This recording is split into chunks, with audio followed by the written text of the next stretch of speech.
deliberating.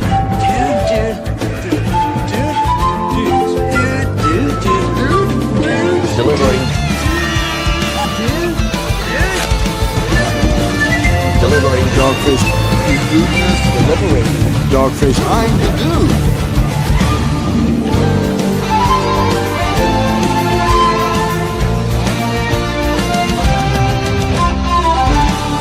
1 minute, dude.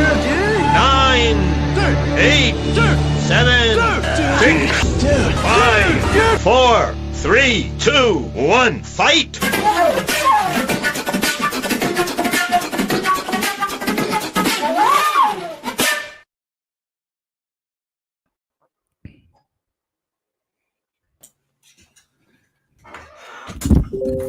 Welcome. And here we are. Ben just bump muted himself, maybe.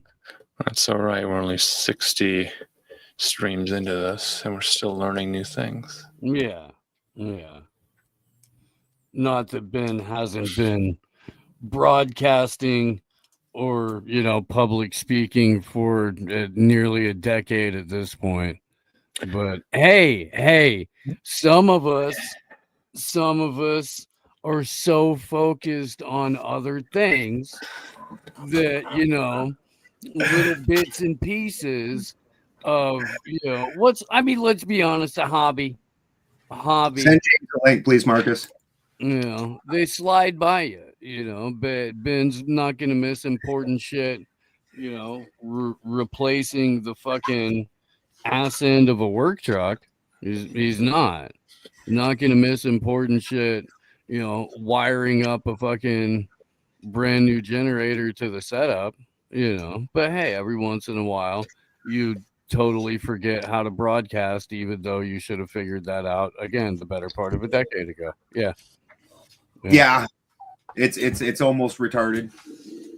Hi, Caribbean. Yeah, I thought you might like that, Tom Cooper. I did. Yeah. There's both Tom and I have a love for the stoner doom metal. Oh, yes. And I stumbled upon an album by a band called Atomic Fossil earlier this afternoon, and I was like, the Fossil like record, Mr. Cooper. Well, I probably can't even mention anything more, or YouTube will give us a DCMA violation. I heard something spooky on the AM Wake Up show. Some guy standing on a podium was saying some terrible things about hobbyist podcasters. Oh yeah, no, that's true. That happened. Yeah, Mark Levin. Yeah, is that his name? Who himself is a broadcaster, terrestrial and maybe satellite radio. I don't know. I think he has a show on Fox too. I'm not sure, which is effectively just his radio show but shorter. Brian and I were talking earlier, and it's very interesting what people get nailed with what, because we've been on a binge of Legion of Skanks and Kill Tony, and they get away with saying a lot of shit without getting their episodes taken down. A lot. Yeah, I see David. They might not be monetized. You know what I mean? Like they might be.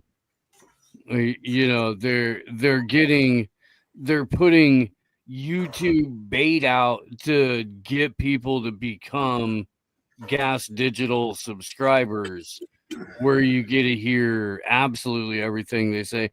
Although at this point, because the Legion is going on with TBS, they have a cable deal now. The quality of that show has plummeted. I like the game show that Louis J. Gomez and Big J do, the Story Wars.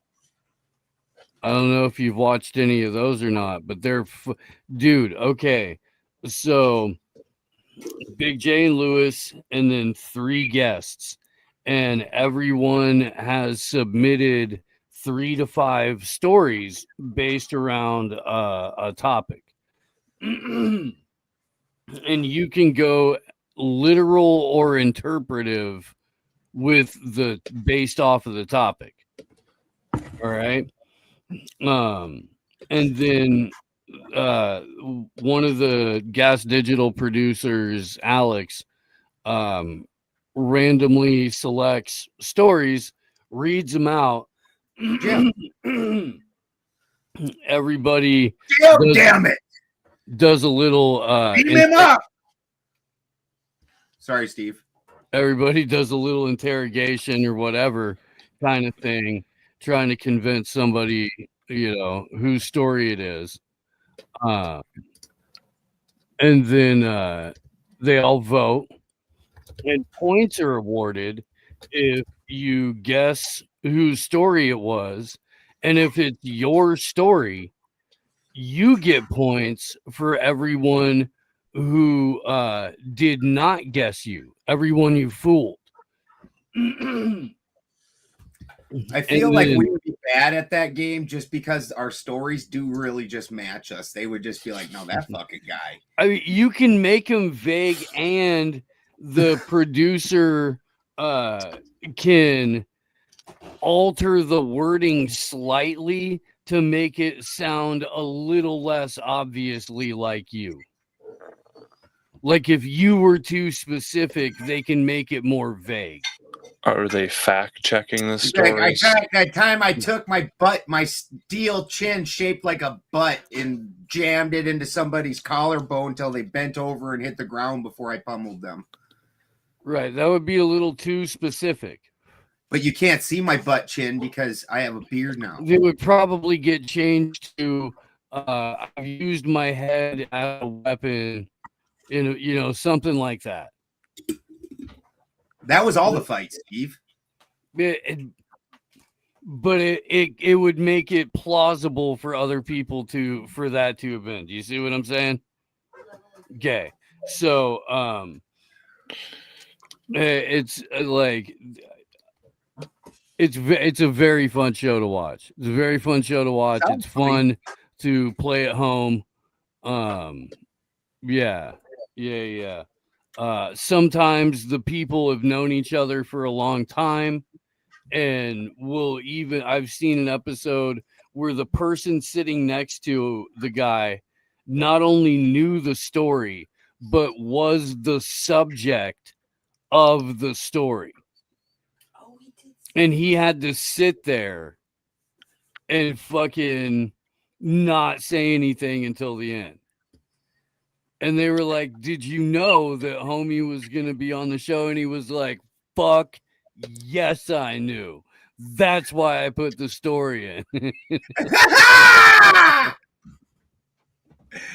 One time I owned a bar, and I had a pool table, like entertainment room that was up above on the second story. So we'd shut the bar down a lot of times at night and go up there and get stoned and, like play stupid games, like set pipes at different pockets on the pool table. And you have to you took a hit out of whatever, pocket you sunk a ball in and shit like that. And we're telling stories. And I'm telling this story about picking up this lesbian bartender and having a threesome with her. And I'm telling this story and it's hilarious. And then one of the guys sitting there's like, yeah, that's Heather. And I'm like, yeah, I already knew this story. Like, what the hell? That was hilarious. I thought it was one of those like Dixie Chicken moments where they're like, oh yeah, no, we all know Heather.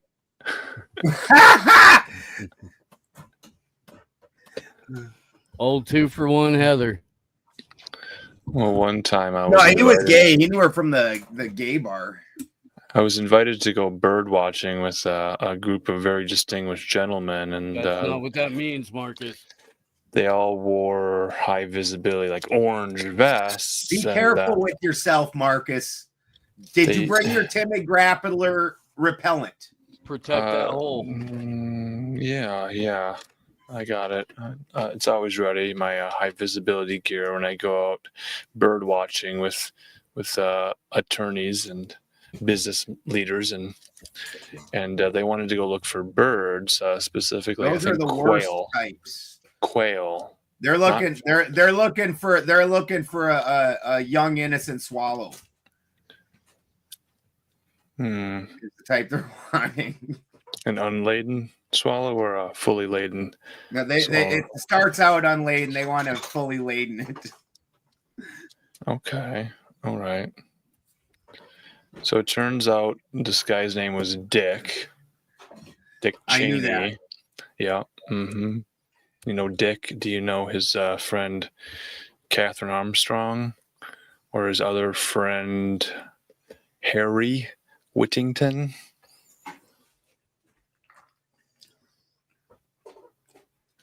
Did Harry get shot in the face? Well, Armstrong invited us to her ranch February of 2006. And it turns out that Dick Cheney brought a shotgun. And some of that shot got shot at one of the guys with us, and it just sort of peppered him a little bit. A little peppering. Yeah. That will happen. I'm from South Dakota. Well, okay, let's add some additional context to that, because the birds that they were shooting at had their wings clipped, and the likelihood of Dick Cheney going up and to the left, because the duty shot was significantly taller than him, to go after effectively a flightless bird. Slim. Like shooting a farm chicken. What the fuck is that even about? Yeah. So these quails, they do tend to flock you together. can just walk up and wring its neck, right? You don't even need a gun. Just shoot fish in a barrel if you were hungry. Easy, man. What is that? Well, these quails, apparently they'll jump up and they'll kind of flap their wings and kind of fly for a little bit so they can land, and then they just start running through the thicket to try to escape. So you gotta ground them? Well, this is why the rifle was sort of parallel to the horizon when the shot was shot and the pepper was peppered in the face of this attorney Whittington. I don't know if they had hunting dogs with them. Did you send Jim a link? Yeah, he's on his way. Is your beamer not working tonight? Did you give her all she's got, Captain?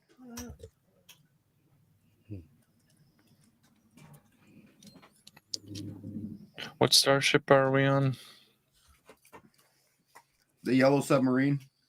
Okay. So it wasn't a turkey hunt. They were hunting quail. Quails don't really fly anyways. Well, here's the thing, though. It sounds like one of those stories where the meaning is that they were talking about a political opponent who also has the name of Quail, who was running for some position. Was it? Remember the Quail guy? Vice President of these here United War Machine.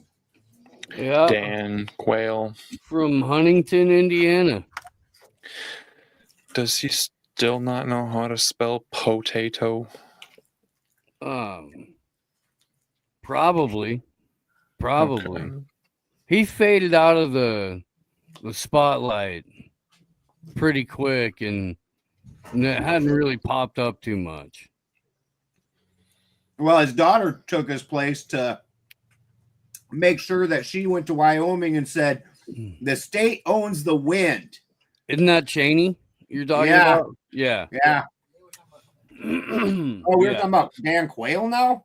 Well, Dan Quayle being who talks about Dan Quayle, for president. fuck's sake? Even when Dan Quayle was around, nobody talked about Dan Quayle. Unless they were joking about him. Yeah. So I'd like to make the case that Dick Cheney was the best vice president we've ever had. Are we doing a debate on this? Well, I'm gathering my evidence now to see if I have a debate to win here, for I'm going to lose this debate. But knowing that, were you working for Halliburton at the time? I would be open to a job, I think maybe in the public relations department for this energy corporation. I would argue that it was LBJ because he got rid of that Jew-hating Catholic and has led America into the era of complete peace and nationwide prosperity that we currently enjoy at the hands of our Zionist masters. Please don't cancel this show. Oh, fuck. Yeah, Mark 11, big fan of your work. Appreciate what you do. Yeah, the market that we manipulate, that's what he said. We're going to crush competition. We're going to ban and or otherwise deplatform anyone who says things we don't like. And then in the same breath is like, and that's called the market. No, that's called communism. But sure, you are a neocon, and neocons come out of former Bolsheviks who turned hardcore empire expansionist conservatives. Yeah, I always one of the few times I feel like Steve where I feel like I need to pull up a clip of something is when things are talked about like this, where on American Gods, when Odin meets Mr. World and Mr. World starts explaining their entire process to him, and he's like, we understand some people are going to want mild, some people are going to want spicy, some people are going to want smooth, some people are going to want chunky. They just got to get their salsa from us. And so they make sure they give you them options but as long as when you look at the head of the snake, it's the same fucking head, understand that that's where the true plan is coming from, and all the other things, whether you like them or not, are from the same people. From the same company. It's like how many media conglomerates exist in current year before it's just Disney or Disney's parent company. So we had all of these independent journalists. Before it's just Larry Ellison. Right. So I'm thinking back to 2006 when we had a vice president by the name of Dick Cheney. I don't know if he's familiar to our audience. Marcus's vote for best VP ever. That's Richard Milhouse Beelzebub Cheney. Sure. He was probably the most memed man at that point for his hunting incident. I don't know how they were spinning it at the time, but I wanted to connect this to the startup little bluebird company called Twitter. You remember that at the time? No.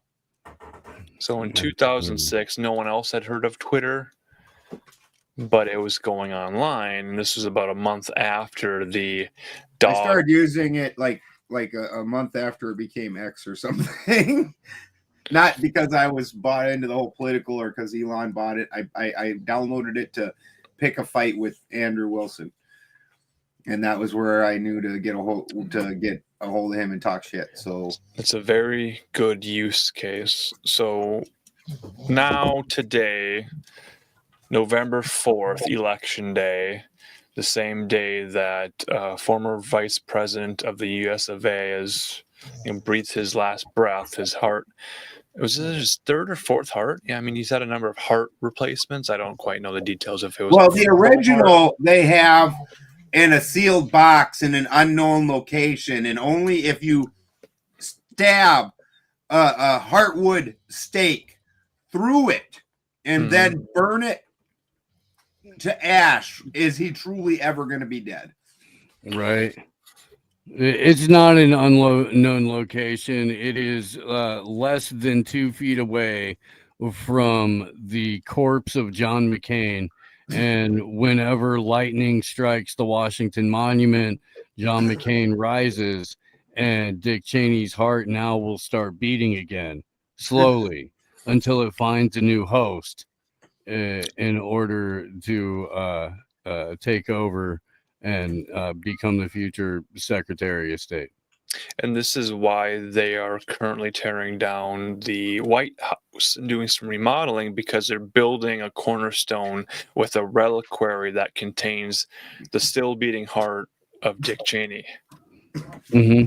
Because he loves war and he's good at it. Mm-hmm. He's really good at war and profiteering from war. Right. So there's the heart is actually going to power that secret room.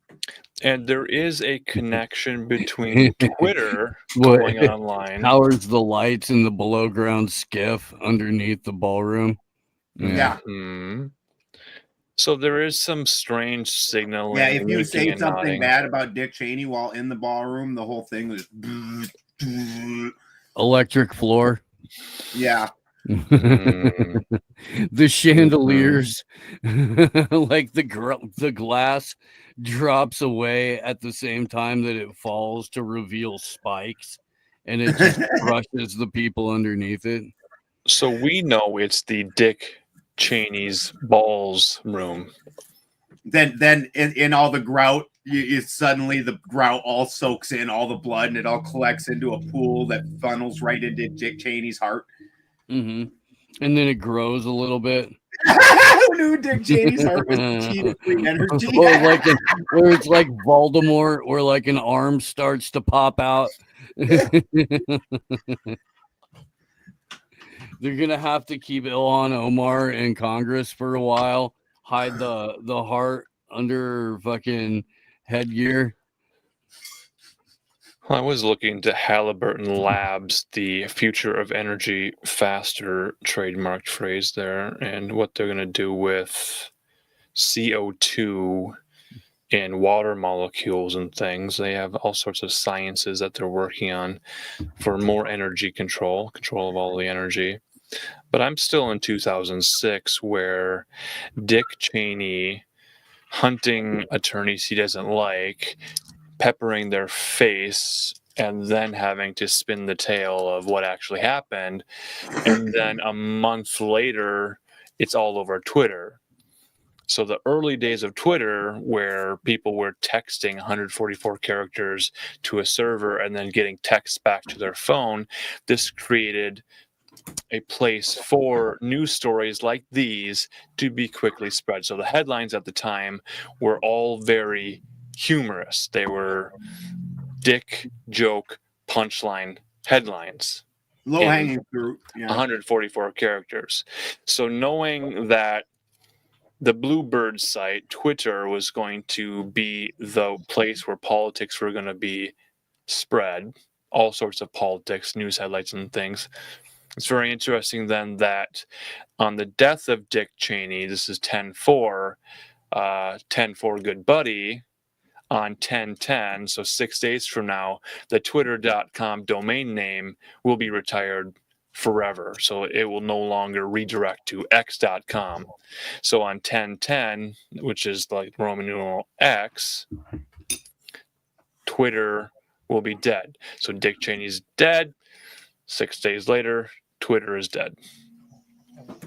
Did you saying that Dick Cheney shot Twitter in the face? Allegedly. Peppered it a little bit. Certainly. Peppered it a little bit. Yeah. That was the bird he was trying to shoot. Mm-hmm. Well, the shot is what allowed another bird to survive. So if you're hunting one bird and the other bird survives it, that was the signal to say, all systems are go, launch the Bluebird, the Mockingbird media.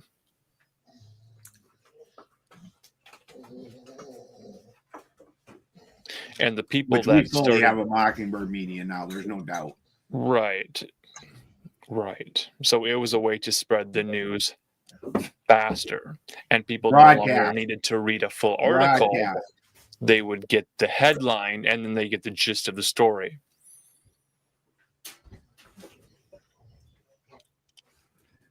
And that's the same era when Comedy Central... Did you tell Kerp that you named your dog Gomez, and that's why he won't come on our show? No. He met Gomez in Tennessee. He's got pictures of Gomez.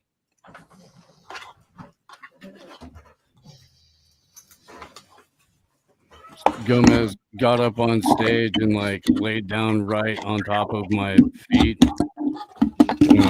And Metzger was sitting next to me. We took a picture of that and then took a picture of Gomez like sitting up with his giant fucking engine block head like straight up at Metzger's knee. Well, that wasn't what it was like the last time I seen a Gomez and Metzger on stage together. Right.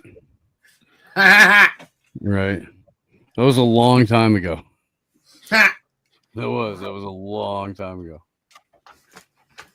In our chat, Habitual Miner is describing Kathy O'Brien's account of when she first met this man, Dick Cheney. Was that in Transformation? The Transformation Book of America? Jesus. So the full details of that account are a little bit too dark for this eulogy tonight of the best vice president who's ever presidented vicely. Stop, Toasty! Fake hand wave! But certainly there were early reports stating that the farm, the ranch... Dingo! We can't read that out loud. Oh, man. I wonder if we could get away with... I wonder if we could get away with on your thing on Rumble. Do you know what he's referring to though, right? Because that is on YouTube. What he's talking about. It's the Tim Dillon bit where he's playing Meghan McCain. Oh, okay. And by the way, this is Gomez and one of the dudes that was out there camping, his dog, vibe checking Sam Tripoli. Tripoli pulled into Third Eye Carnival, Nashville.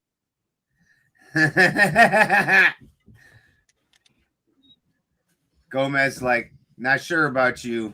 You smell Jewy. That's funny. Is he door dashing?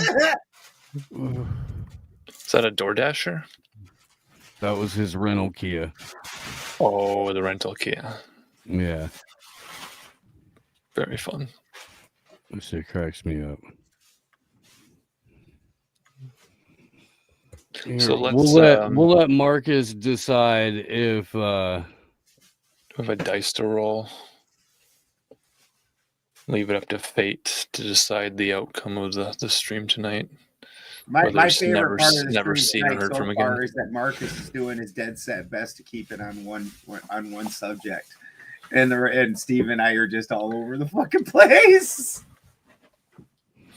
right. I see the through line, and I want to see it through to the very end. Dick Cheney is the best vice president we've ever... The most memeable president, in that a lot of people remember George W. Bush being sort of the strategery guy, kind of having the liners, but really Dick Cheney being super serious. Gotta be weapons of mass destruction somewhere. Mm-hmm. All right, man. Alan, you got to tell me if you think this will violate or anger the YouTube overlords. It's 54 seconds long. We were listening to you and Sarah earlier. Good stuff.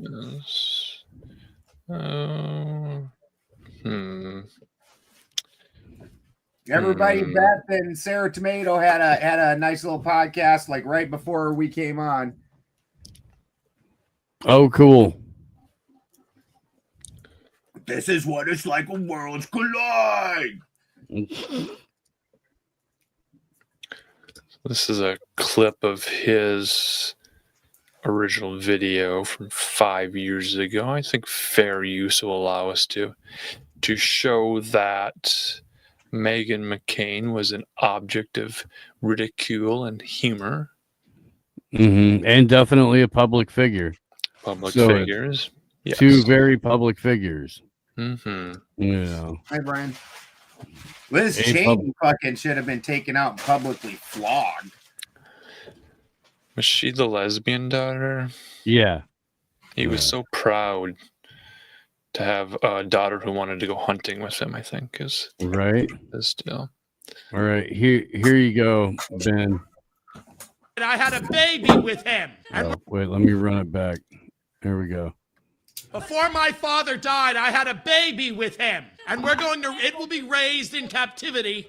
It'll be raised privately to be the greatest politician that has ever lived. My name is Meghan McCain, and I'm on a news show called The View. And Donald Trump, that fucking riverboat casino captain, is talking shit about my father again. My father was tortured for 100 years for this fucking country. And he came back and he started 7 wars because he's a gentleman. Fuck you, Trump. I'm going to wear my father's skin mask, and I'm going to primary Trump from the right. Come on The View, bitch. If you're that tough, come on The View. You want an Alexandria Ocasio-Cortez? You want this shit? You want to fuck these tits, Trump? You want to fuck these tits? No, you don't. You want to suck cock. But I won't fuck you because the only person I'll fuck is Daddy. I'll fuck his corpse. I'll fuck Daddy's corpse. Jesus. Yeah. Wow. Huh? Wow, just Meghan McCain has killed our shit. A sailor tattoo. Appreciate it, brother. You wanted to come on and play? Yeah. You walked into our tribute to Dick Cheney. Well, we're having a slight difference in views of the man, the myth, the legend, being one Dicicus Chenicus.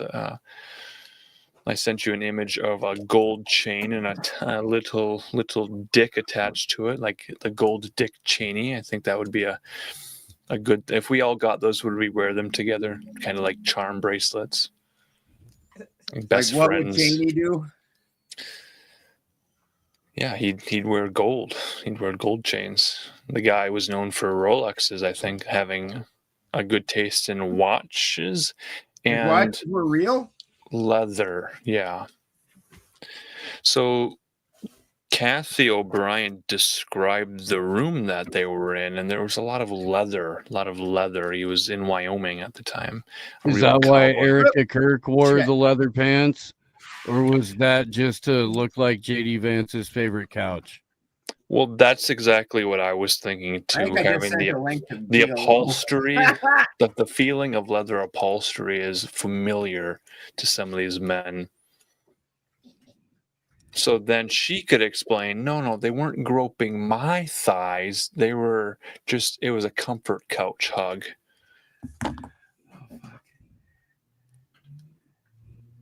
Dick Cheney is a super sick rapper name. I think I accidentally sent you a link on if you want to jump in, Toasty. If not, that's cool too. But good. We appreciate you pimping us. I think I accidentally also sent a link to GLO. If he pops in, that'll happen. Yeah, it would be good to connect with GLO again.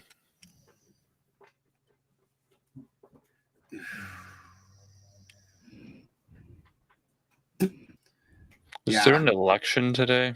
It's kind of hot here. Yeah, it was a hot, heavy one in California where they were redistricting California to make sure that it's during this last election cycle. Actually, California had a pretty severe shift for California, meaning that it went from 90% Democrat to like 75% Democrat, and so California decided to redistrict and take a bunch of the land from these smaller areas and smush them into areas more like the Bay. And so now you're getting Bay voters. And this is, representative of everything in the United States, period. If you look at it, there's no such thing as a Democrat state. There's states with Democrat cities. And the larger the cities in the state will either be Democrat or Republican, will be Democrat, or if the cities aren't that much larger than the rest of the state, then it'll be a Republican state. But there's no such thing as a Democrat state. And so they're using that in order to redistrict California to give it more to the Democrats by forcing more rural areas, smushing them together with larger city areas and taking away the representatives them rural areas would have had. So that's a hot, heavy vote in California right now. If you're in California, like they had all the superstars. They had one commercial where it was like AOC, fucking Liz Warren, Bernie, like anybody that's like a hard, outspoken, real hard leftist was in this commercial. That's if they're famous and political at all. You're like, wow. All the heavy hitters. This is your A team. Jesus. Have they all moved to Blue Sky for their posting? And the amazing thing is not that they fooled them. These Democrats don't actually care. And the Republicans either. That's the sick thing. This is part of why, like even when we were debating Rob, they've got a script that they got to stick to. They've got to stick with the nonsense their side has, and they can't actually be reasonable people in any way, shape, or form. So they're pretending like this is somehow affecting Trump. How does redistricting California change anything for Trump in any way, shape, or form? It absolutely will not, but it does change the future of the state elections. And then the way the state in and of itself is ran has nothing to do with Trump. But they're like, yeah, we're getting Trump with that. Yeah, fucking MAGA assholes. You're like, Jesus. Cycryption is saying there was a huge turnout in SAC today. Cars lined up. I so believe people were voting in person. That was as publicized as any presidential campaign I've ever seen in California. Oh yeah, dude, it was as publicized as cannabis was. Yeah. They spent hundreds of millions of dollars on that campaign just in California alone. Mm-hmm. Because it only affects California. It's not even something from the other states. So they really pushed hard to try and, like I said, there was a fairly large shift for California toward the Republican side in this last election because Democrats have lost their fucking minds. Yep. And they're trying to make sure that it doesn't turn into a shift in legislatures. So they gerrymandered the fuck out of the state. Yeah. Like crazy. I mean, just like the whole fight, even for Jeffersonia. Even when you hear the news, in the news, they call Northern California the Bay. But it takes me 4 hours to get to the fucking Bay, and it would take me 2 hours to get to the northern part, to the border of Northern California. So there's a solid 6 hour straight north driving gap that is just like non-existent as far as they're concerned. Mm-hmm. Yeah. No, shit, dude. It's really nefarious way to like rig the election before a single vote is cast, you know? Yeah. Like I said, and all you have to do is district it so a chunk of a city is included into more rural land, and you just takes that away. Now that's automatically, just like when you look at the United States in and of itself, even in just California in and of itself, everywhere that's Democrat, there's major cities. Anywhere that's not Democrat is there's no major cities. So they just made it so the major cities areas were included into more of the districting, so that way each of these areas loses their vote because now the city outvotes them. Yeah. Not to include, I honestly believe that if I could go on Kill Tony and do a little skit about California in the 60-second thing that would fucking rock, where you talk about where it'd be like, people wonder why in California there's the laws are absolutely crazy. But if you go downtown to where I buy my groceries, the nearest grocery store, the town will regularly tell you that the guy, when he gets excited and starts swinging an axe at cars, instead of just walking at them and swinging his hands at them, swerve around him. And then we have the guy that Brian stood behind at the smoke shop, where this guy proceeded to have a conversation with himself about whether to eat the unknown black thing on the ground. And the scariest part about the conversation was the entity you couldn't see was the one arguing against eating the black thing on the ground that nobody knew what it was. And this guy picks it up and eats it because the entity lost and he won. Like, why shouldn't I eat this thing? I don't know what it is off the ground. And eats it. Now, every time there's a vote, they go around and gather all them people up. They take them in, give them a shower, give them a meal, act like they're being real nice people, take them down to vote Democrat.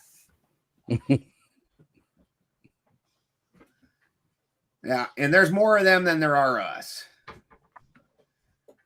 And that guy's vote counts. Those two guys where I just described, their vote outweighs me. Yeah. So that's the consent ritual. It's like we're gonna have you vote on a referendum. Oh, I don't vote. I was using that as an example of why it's not even. There's not even a point. I obviously don't vote. Well, if the reason I'm just not as outspoken about it. Steve's like, we're on a normie podcast for the first time ever. These people don't even know who Bill Cooper is and never watched anything outside of the mainstream news. Steve, who do you vote for? I don't involve myself in consent rituals with bloodline pedophiles. Like, the fuck? Yep. Steve's like not going to hold any punches back. Well, I mean, we could read from the. Look, O'Brien man, book. I don't know how much time we actually have. Let's figure some shit out. He's like, in case you were even slightly curious, I'm going to hit you with the full deep end of the pool right here, now, all at once. That's good journalism. That's not bearing the headline. That's not making someone wait 6 hours to get to the point of the Do you realize that your whole life is being controlled by the panopticon? Technocratic panopticon? Hey, you do pay attention. Hey. And take notes. Yeah, we take notes. We write the words down. Neat. The controlled opportunists, I think, are also listening. Studying their opponents very closely. Habitual minor, I agree. I have the George Carlin mentality about that, man. If I don't vote, I'm the one with the right to complain. Look at what you dumbasses are putting all of us through by the dumb shit you did. You knew that one of the guys was a fucking liar and a fucking cheat and a fucking warmonger and a fucking, doddering old vainglorious fucking lecher. You knew that. You and then you knew the other one was a fucking day drunk whore who literally is only where she's at because of bruised knees and the bottom of heels that saw a lot of ceilings. I actually also believe that they put her in knowing she would lose just to shame us. Well, and to make sure that Trump got that second term to build out the digital prison. What's up, Jim? How's it going? What's up, guys? Nice to see ya. Good to see you. We are gathered here today to acknowledge. Switch me and Steve so the writing's over Steve's face. I'm the good-looking one. There you go. There you go. A very successful man has died today, and we want to. We're going in order of handsome, though. Yeah. Marcus is the pure boy. His purity gives him a glow, similar to when Frodo was dying of poison, and the elf princess came above him, and I will save you. That's the glow Marcus has about him. There we go. The most handsomest. If you partner with me, you will have 2 votes on election day, because I will vote exactly how you want me to vote. Get your Bitcoin there. The way we feel is both sides are equally fucked. Well, did you ever hear stories of like couples arguing about who they're going to vote for, and then out of spite, the other person votes for the other opponent? So they're like, ha ha ha, my vote canceled out your vote. You know, like a presidential election is usually the big one. I voted for this guy. I voted for the other guy. North chat. Good job, Toasty. That dude is gonna be on fucking blood pressure meds by the end of the month. What is the current state of the panelverse? I know a lot of our they're gonna have to tailor Rob's blood pressure meds with his diabetes meds and his Lipitor, and also it sounds like he needs a sleep apnea machine. Yeah. And a day apnea. You can't whistle that much while you're breathing and not smoke cigarettes, for fuck's sake. That's true. Get him on some. Sounds worse than I do breathing, and I've been smoking for 30 fucking years. That's hilarious. It's not even a chat room at that point. It's a shouting into the void box, a shout box. People have to exercise their thoughts and let everyone else not read them because they move so fast. So the state of the panelverse is that they continue to hang out in their own panels. Has DebateCon in Tennessee been canceled? Is it still on for the 15th of this month? Well, from what I'd heard, Andrew and Grid One Motorsports had some shit that they were getting going on. It sounded like almost outside of that. I don't know if it was parallel to it, or and still associated, or whether they were just basically taking over DebateCon at this point. I don't fucking know. The way those guys are going about it, they apparently think they're like fucking Templar Knights or something from the Middle Ages, and they're here to Christian nationalize the country and save us all. With their fucking, we can't even open a fucking olive jar, and we sit behind a computer all day throwing a temper tantrum, looking like goddamn Cartman from fucking South Park. Respect my authority. I'm with the Crucible. I'm important. So why didn't anybody know that?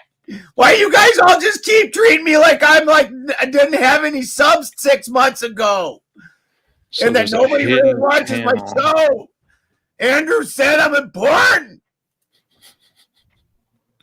The best political debater he's ever seen. Yeah, that sounds about right. I didn't hear Dusty say that, Toasty, but that's what I was actually just thinking just now. Like, it seems like they're maybe trying to crash that and then gonna start Crucible Con, where they win all debates because the moderator is firmly on their side. It'll just be like Destiny and a bunch of ortho bros debating. After the thing, they'll all conveniently have drinks together, and Destiny will be the pivot man in the ortho jerk off. Are they going to run open and fair elections for their moderators? Yeah, right. Are Sarah's they going pretty. to elect the moderators? Sarah's about as mellow as they get as a mod, and they went berserk on her. So it's a selection of their favorite moderator. Yeah, so Speakeasy and like Myron Cuck and all those guys, like you guys remember the stories like back in high school, guys tell stories like they're like mythologies though, where like they were at a party and girls were having a lipstick contest where like every girl puts on a different colored lipstick and see who's can get further down, and that's how they win. And guys tell stupid stories like that. That's what those guys are doing with Andrew right now. They're having the lipstick contest to see which one can try and get the gooch actually in there. Like Tim Dillon did when he was playing the role of Megan McCain. Was Mamdani the one that was up there with another flag fucking speaking in another language running for office? That shit was nuts. Well, it's like an East Coast, West Coast thing. And if we don't get a renewed sense of rap battles between these politicians, what is even the point? It's like they want to squeeze the Midwest into their little political game. And we refuse to be part of it. We are the flyover states. We want them to fly over and leave us alone. Okay. My wife's taking the light. Okay. Put me back where the letters are now. Nobody see me anyway. We all heard a little bit of whispering, and we all just kind of leaned in closer to hear what we could. Oh yeah, that was my wife. Okay. We don't have one camera beer. Well, it's no secret that Balderson has a wife. Yeah. It's just secret what her whispers were.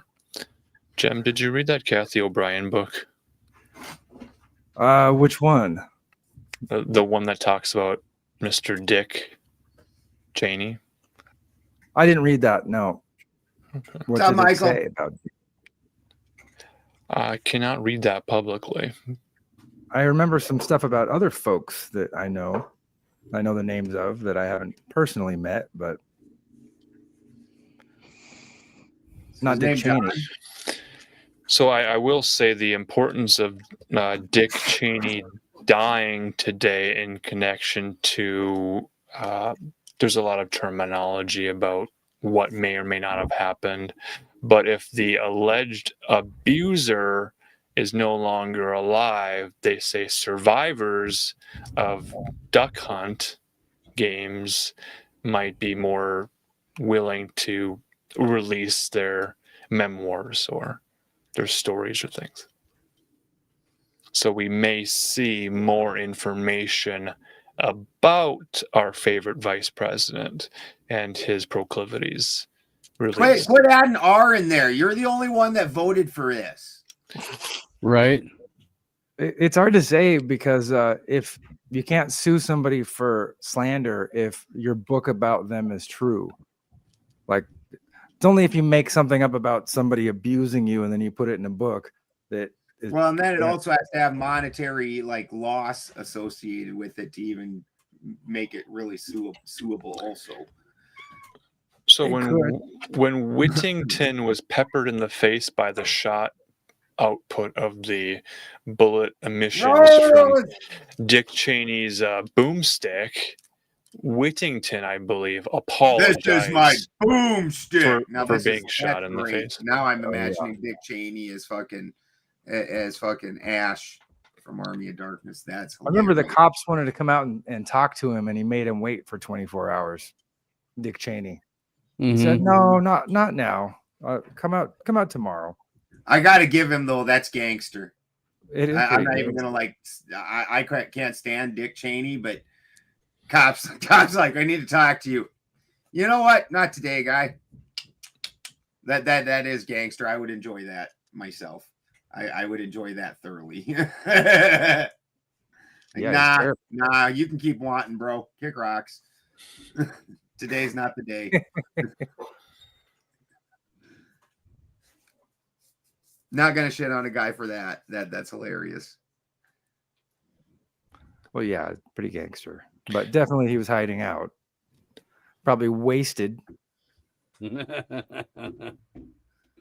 Right? They were all freaking, they all had more wild turkey than coffee for breakfast. I'm sure.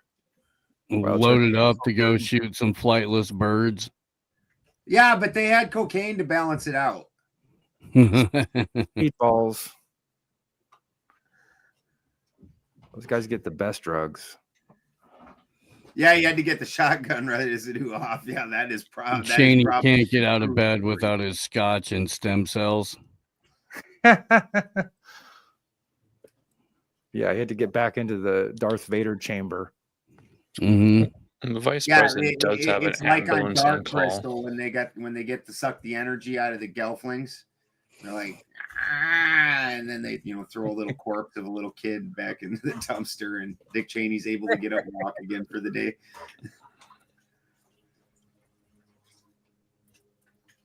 So he died today, huh? Yeah. And this is why you didn't hear me preach on too much about people with celebrating Charlie Kirk's death. I mean, don't get me wrong. I think Kirk was an all right guy, so I don't see how you could compare the two. But it don't hurt my feelings that Dick Cheney's dead at all. And I'm sure there's people that would disagree with me on that. So, but yeah, I think the world's probably is just a better place without that dude in it. He was a bad person who harmed a lot of people. Pulled a lot of strings. Yeah. For a long time.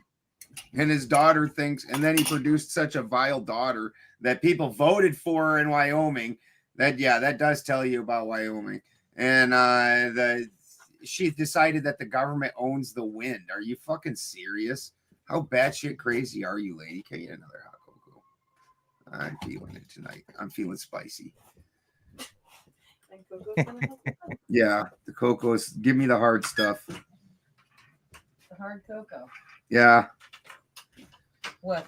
Whipped cream? Yeah, with the whipped cream. Oh shit! Going all in. Yeah, all in. Be careful, Christy. I'm over the hill now, so I need that extra spunk. I hope you got a rocking chair. I don't need no rocking chair. Or marker. Still got dabs running through my veins. That's funny. Oh, fucking No-Show Jones. For all of you that aren't country as fuck, that was George Jones. Awesome.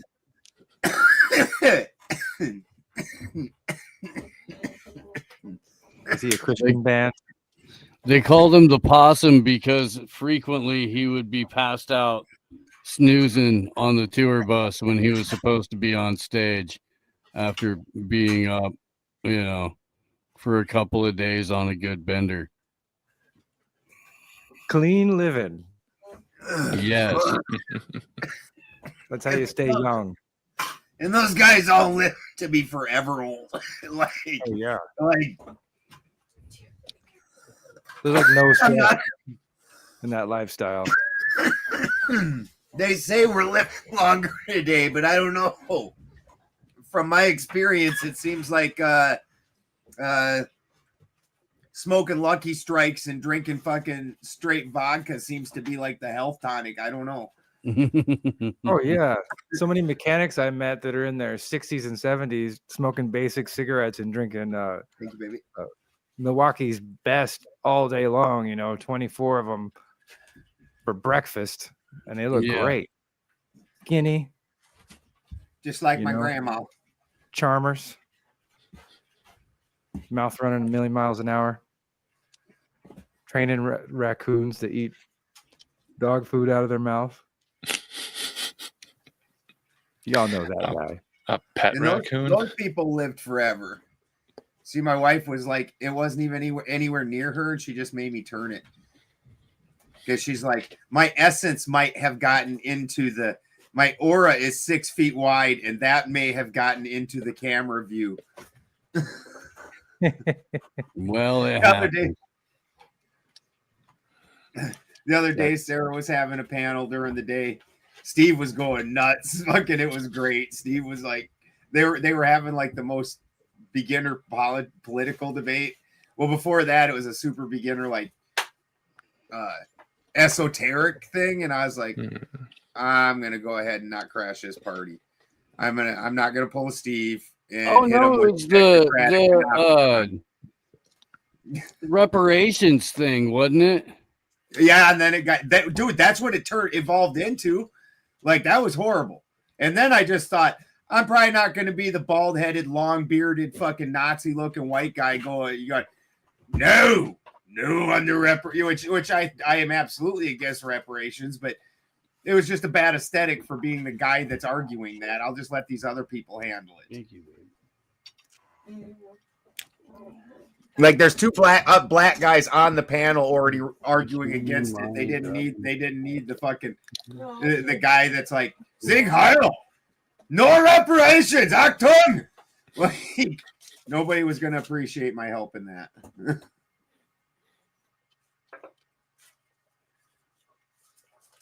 Did you have preparations prepared in case they asked for them? No, I just sat back and I do look like an Odinus who snuggles farm animals. Nobody imagines the snuggling farm animals part, though, when they see me. You know me in person. People that don't know me in person or don't think I'm like that. I've slept at Rose's house. Well, this is the debate panels where you got to show up with a fierce face on. You can't let them see you. Reparation age. Oh, yeah, I know that. And then at the end of it, it turns out that I know that's why I don't show everybody me snuggling animals. Like Sean, one day I can't remember what it was. It was some animal. I think I was doing something with me. He's like, suddenly I just don't believe Balderson's tough exterior as much as I used to. Like, fuck off, Sean. What's up, my Sheree? Yes, please hit the like, subscribe, share, all those things everybody else asks me to do, what we never do. If you're listening on the replay after the live, give us a comment down in the comment section. Yeah. Oh, and thank you, Stella, for the comment with the super thanks. As our first super thanks from Stella. Okay. Thank you, Stella. That's awesome. Yeah. Wanted YouTube has added a feature where you can basically super chat if you're watching the replay, and it's a super thanks. Sure. All right. It's a cool feature to have. Yeah, that's neat. It adds some legitimacy to our little hobby here of podcasting, live streaming, broadcasting. And I think we should take now to thank our members. We really appreciate you guys. Like Stella and Tony Coriolis. Heck yeah. And Jim. Mm-hmm. Oh, I don't know what I do. My life's been amazing since I joined. Becoming a member has its privileges, perks. You get to see the members only videos. Just amazing. There's some old debates that you can't find anywhere else. It's good stuff. Yeah, we're trying to, and we got some things that we got put just on members. I had a really excellent debate that I put just on members. Try and give everybody a little something. We appreciate the support a lot. We've never done this sport thing before, but we would like to start doing a little better production and doing some other things for you guys, and kind of lean into the comedy. Steve, we're here to hear that. And we're kind of wanting to lean more into the comedy part of it, into being goofballs. Okay. I think we're real good at it, and we're pretty well informed. Comedy's great. I'm for it. We can both even spell. What's up, Chris Miner? We can spell potato. We can spell potato. We can rhyme it with tomato. We could. That's always fun. Rhyming vegetable. Actually, tomatoes are a fruit, aren't they? Tomato is a fruit, yes. Yeah, that seems wrong. Basically, when you're thinking of it, anything that isn't part of the main plant, that is the seeds on the inside, is a fruit. And if it's on the seeds on the outside, it's a berry.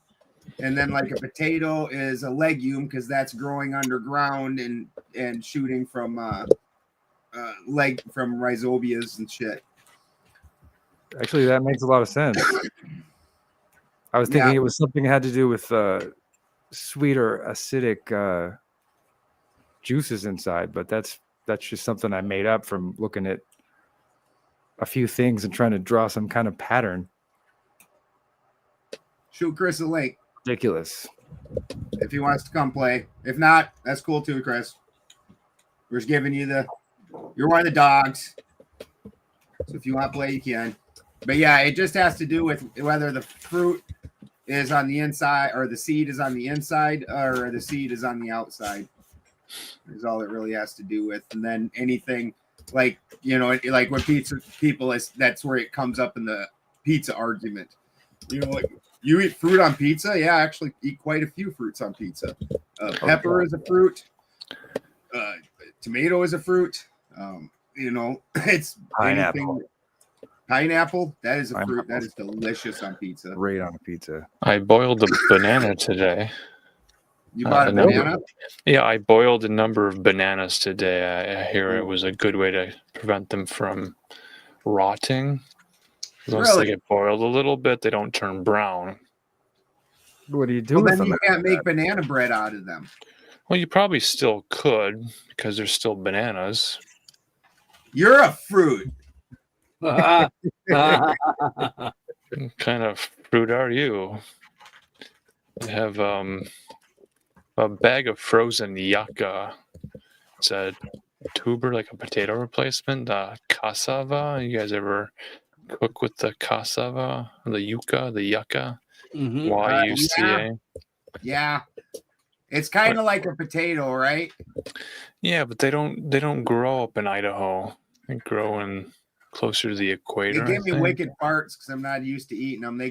People in Florida eat them a lot. Yucca.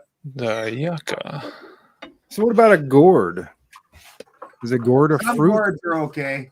Most gourds you don't really eat, but some are good. About the warty gourds. The warty gourds. That doesn't look like a gourd I've ever seen anyone eat, but maybe. It's a real good-looking gourd. That could be a maraca someday. Well, as you hold it that way right there, it looks rather phallic with an upturned head. This is the Dick Cheney Memorial live stream. Put this gourd away. Quit showing your gourd off, Jim. How are we going to sell Marcus when you're trying to show everybody else your big gourds? Right. Trying to attract members to the thing. I am not frightened by warty gourds. Is Hawaiian and doesn't like pineapple or coconut.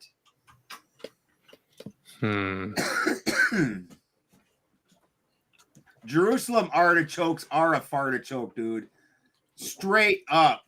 Like that is the only thing that's ever made me fart that bad is lentils. I am definitely not from the Mediterranean. But yeah, I tried that which that's funny. I wonder if Jerusalem artichokes also from the Mediterranean food. My body is just rejectful of that shit. Like, nah, bro, don't do that again. Like no Greek. Yeah, no Greek. No Greek. I can eat all Asian, you name it, but not Greek.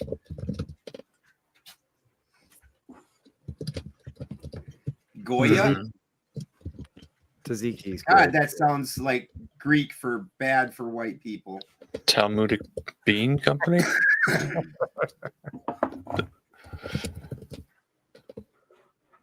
Dude, say the Talmudic Bean Company?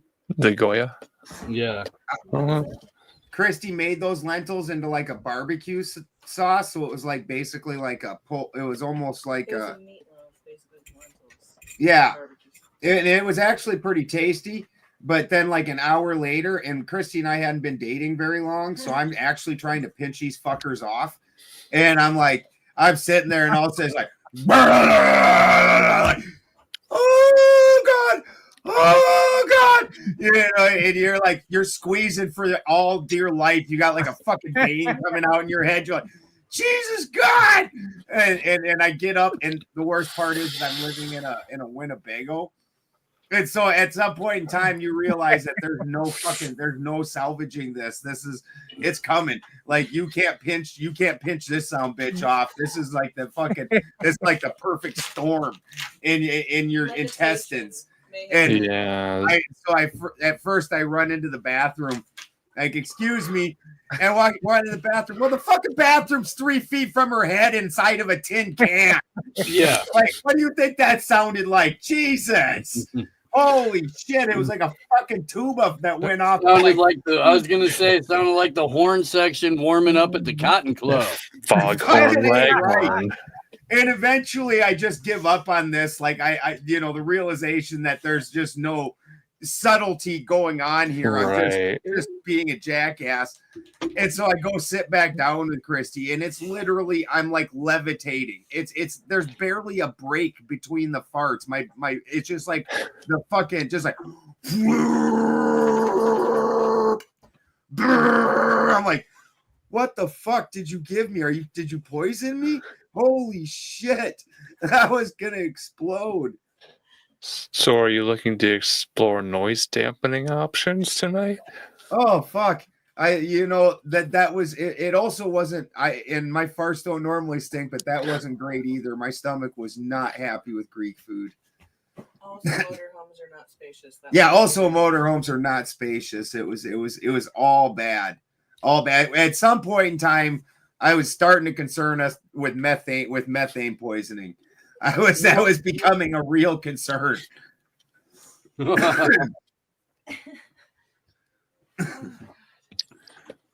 Well, like dead of winter, you couldn't go outside? No, it was the dead of winter too. Raining. It just pouring rain. Nothing I could do. Just like, oh God, no. She's gonna leave me tomorrow. Holy fuck. Trapped in a fucking cigar tube with your own funk. Oh shit. All bad. Ugh. That's hilarious. At least I hadn't discovered so I had this, I like hot sauces. And when I mean hot sauce, I mean hot sauce. And I discovered this Carolina Reaper and fermented black garlic. And I was like, oh, that's nice. That's nice. Well, it was when I bought this place. Well, one trip, we were going back and forth between here and Reading and tearing down this farm. And fucking Christy, she because there's like 30 of us, Christy's making like this gigantuan pot of broccoli chowder. Well, when you're cooking that big and that much, it's real hard not to burn it.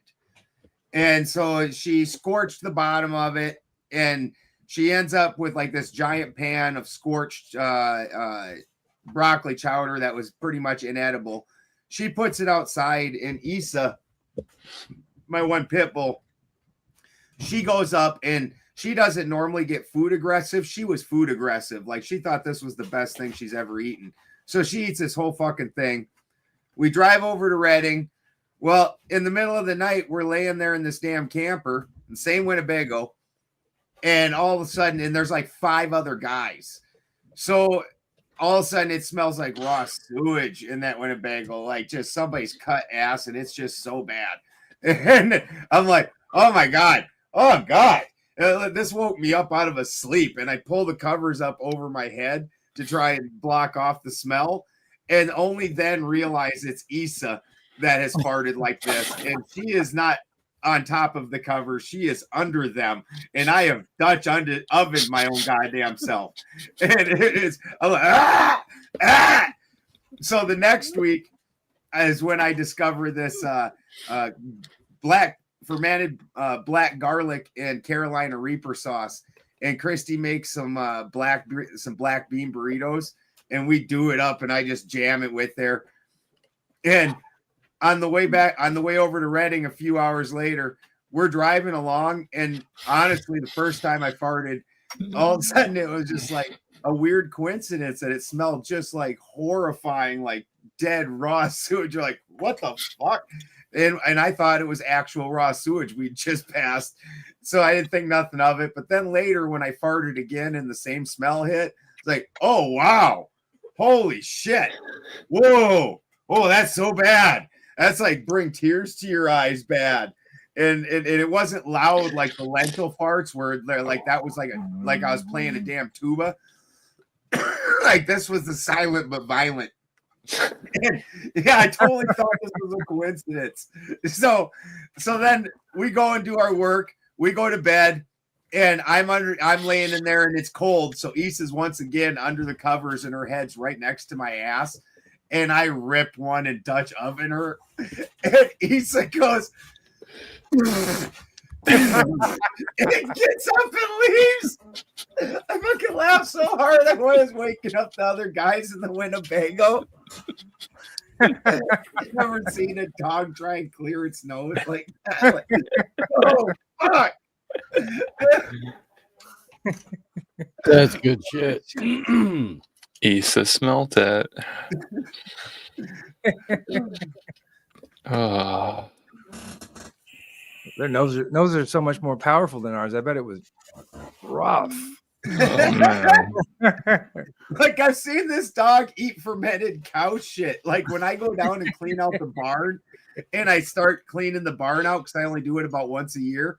So when you get down to them lower layers, oh, that's fermenty. And you're like, and she'll go eat that. But this she was like, oh. Got up and left and went and slept with somebody else. I laughed so fucking hard. It's like, yes, revenge.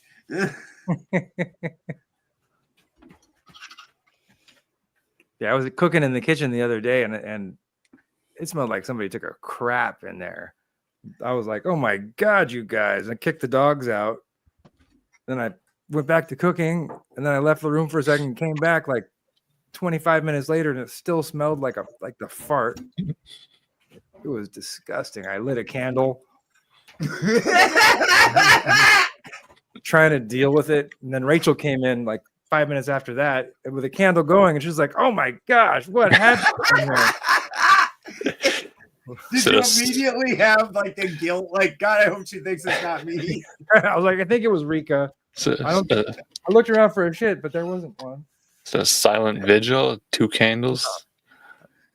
Yeah, tie a little yellow ribbon around the aerosol can, the Lysol can. Bring us home. Yeah, it's rough. Sometimes dog farts are the worst. It's like, was it a CO2 detector? My best lighting, we got requests for fart lighting stories. My best one actually isn't my own personal fart lighting, although I was there to witness it. I did my own, but so it was my buddy John from high school. I was best friends with this like 6'2" Chinese, full-blooded Chinese guy. His parents immigrated while his mom was pregnant. Like he thinks that's because of drinking milk. That all the Asians, like his siblings are all tiny, and that dude used to drink like a gallon of milk a day. So we're like 17, and Pantera's Vulgar Display of Power video had come out. And 17, we went out and ate a bunch of Taco Bell, and I believe that it was either Bud Ice or Ice House had just come out. So right. we're drinking. Yeah, you remember the ice beer era, right? Yeah. We're ice. And so we're chugging a bunch of ice beers, bunch of fucking Taco Bell, just tearing up our guts. Oh. and watching Pantera, Vulgar Display of Power. And John looks over at me and he goes, "Can you really light your farts?" And I was like, "Fuck yeah." And John, and I, to this day, I don't know why exactly he did this. And I didn't have I was laughing too hard to think about it. But this guy like pulled his legs up like this, like he's going to get burned, both legs. And like, why are you doing that? Like, and I mean, so he's just primed himself. And he's wearing like baggy cutoff shorts. And he fucking lights a fart, and that thing shoots out past his fucking knees. I mean, it's like, whoosh! And then after the fact, its little flame stayed on his butt. Oh, just kept burning. And he's like, ah! Ah! Oh, shit. Drunk as hell watching Pantera. Oh, it was great. That end flame thing. That's what happens when you open the door for the car door for a girl, and then you shut the door and you walk around the back and you just kind of slide one out on the way around, Right. like smooth. And then you slide in the car thinking you got away with it, and then she looks over and like kind of like smiles funny. Just like walked in with you. You got to break it off. That's yeah. you got to when you're walking, you can't just walk. That thing will hang with you. You got to break it. You got to break it off. You cut the tail. You got to cut the tail. Yeah, doesn't that give it away? Disconnect it. I guess so does bring it in with you. It's like the otherwise it just drags behind you. That's the secret to crop dusting. You break it off and then you get like 4 feet away and then you look cut really the tail, maybe crazy. Give a little spin or two, confuse it. Oh, yeah. It's like Casper the Smelly Ghost. So then you gotta look crazy at the next person that's over there and smells it. You're like, oh God, what are you doing over there? Mm-hmm. Great White Pope earlier was bringing up the uses of baking soda. I wonder if we just need to keep boxes of baking soda in our back pockets, just as a deodorant. Just sort of get that Mando. It absorbs that Mando crack fucking deodorant there, man. Promo code literally half of podcasting. Oh shit. They sell that shit at CVS too. I saw it a couple of weeks ago. What is it? When I was in the fucking army. Like all body deodorant and shit like that. Dude, when I was in the army, that was like half of what you did when you were in the hotel room drunk. Like at first you tried to stay in the hotel room and just get drunk and not go outside and get in trouble. So like that first night, it's just a bunch of fucking like 17 and 18-year-old dudes fucking sweating testosterone and cheap alcohol and lighting their farts. But you learn real quick, don't ever light a bare ass fart. No. Right? No. That's the worst. We've never done it. Yeah, we call that barbecued the Don rule.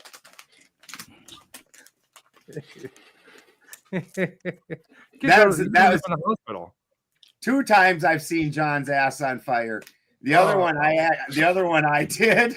Like he was laying there in the fucking he lived with me for a little bit in my first apartment, and the thermostat went out for the whole apartment building, and rather than not working, it just went on like overdrive. And fucking we're living in Richfield, Minnesota, and in the middle of winter, everybody in the buildings got their fucking windows open and shit like that.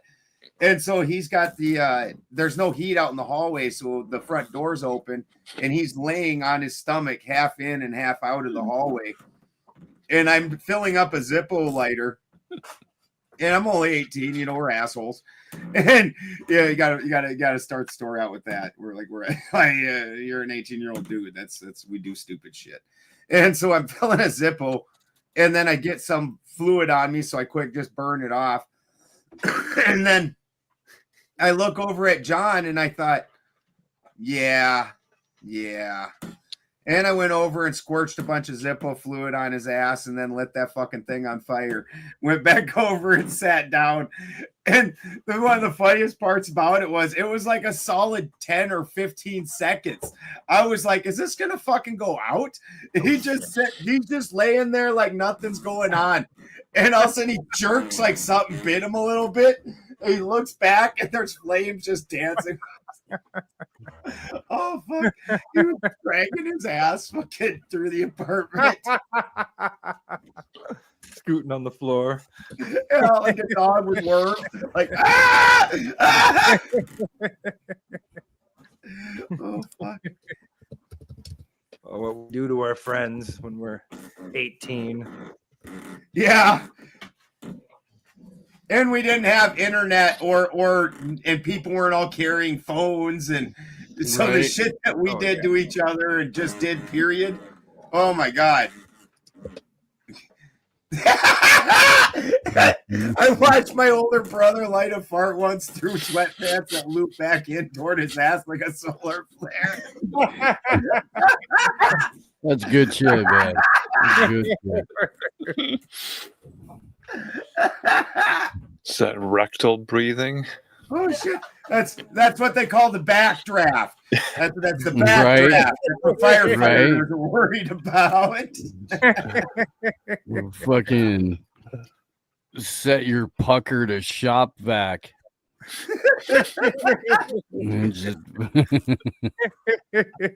Woo! Oh shit! Yeah, we entertained ourselves without cable and internet. Hell yeah.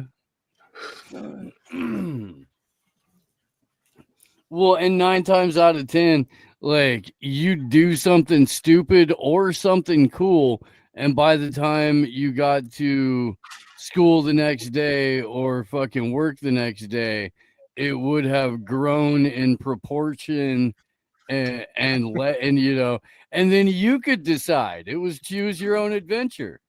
Do I go, no, I didn't really go down like that. That's not, or do you just will I be a legend? Right? Do you just let them think? And shrug, you know, it was a wild day. What are you gonna do? Just keep the mystery alive. Right. I can neither confirm nor deny. Yeah. While the investigation is ongoing. Wow, how'd you hear that? There's pending charges. I can't. My lawyer advised me not to talk about things. Back then, it took a lot though to get you in trouble, to actually get in trouble with cops. Yeah. I mean, by a lot, I mean you had to do a lot of drugs.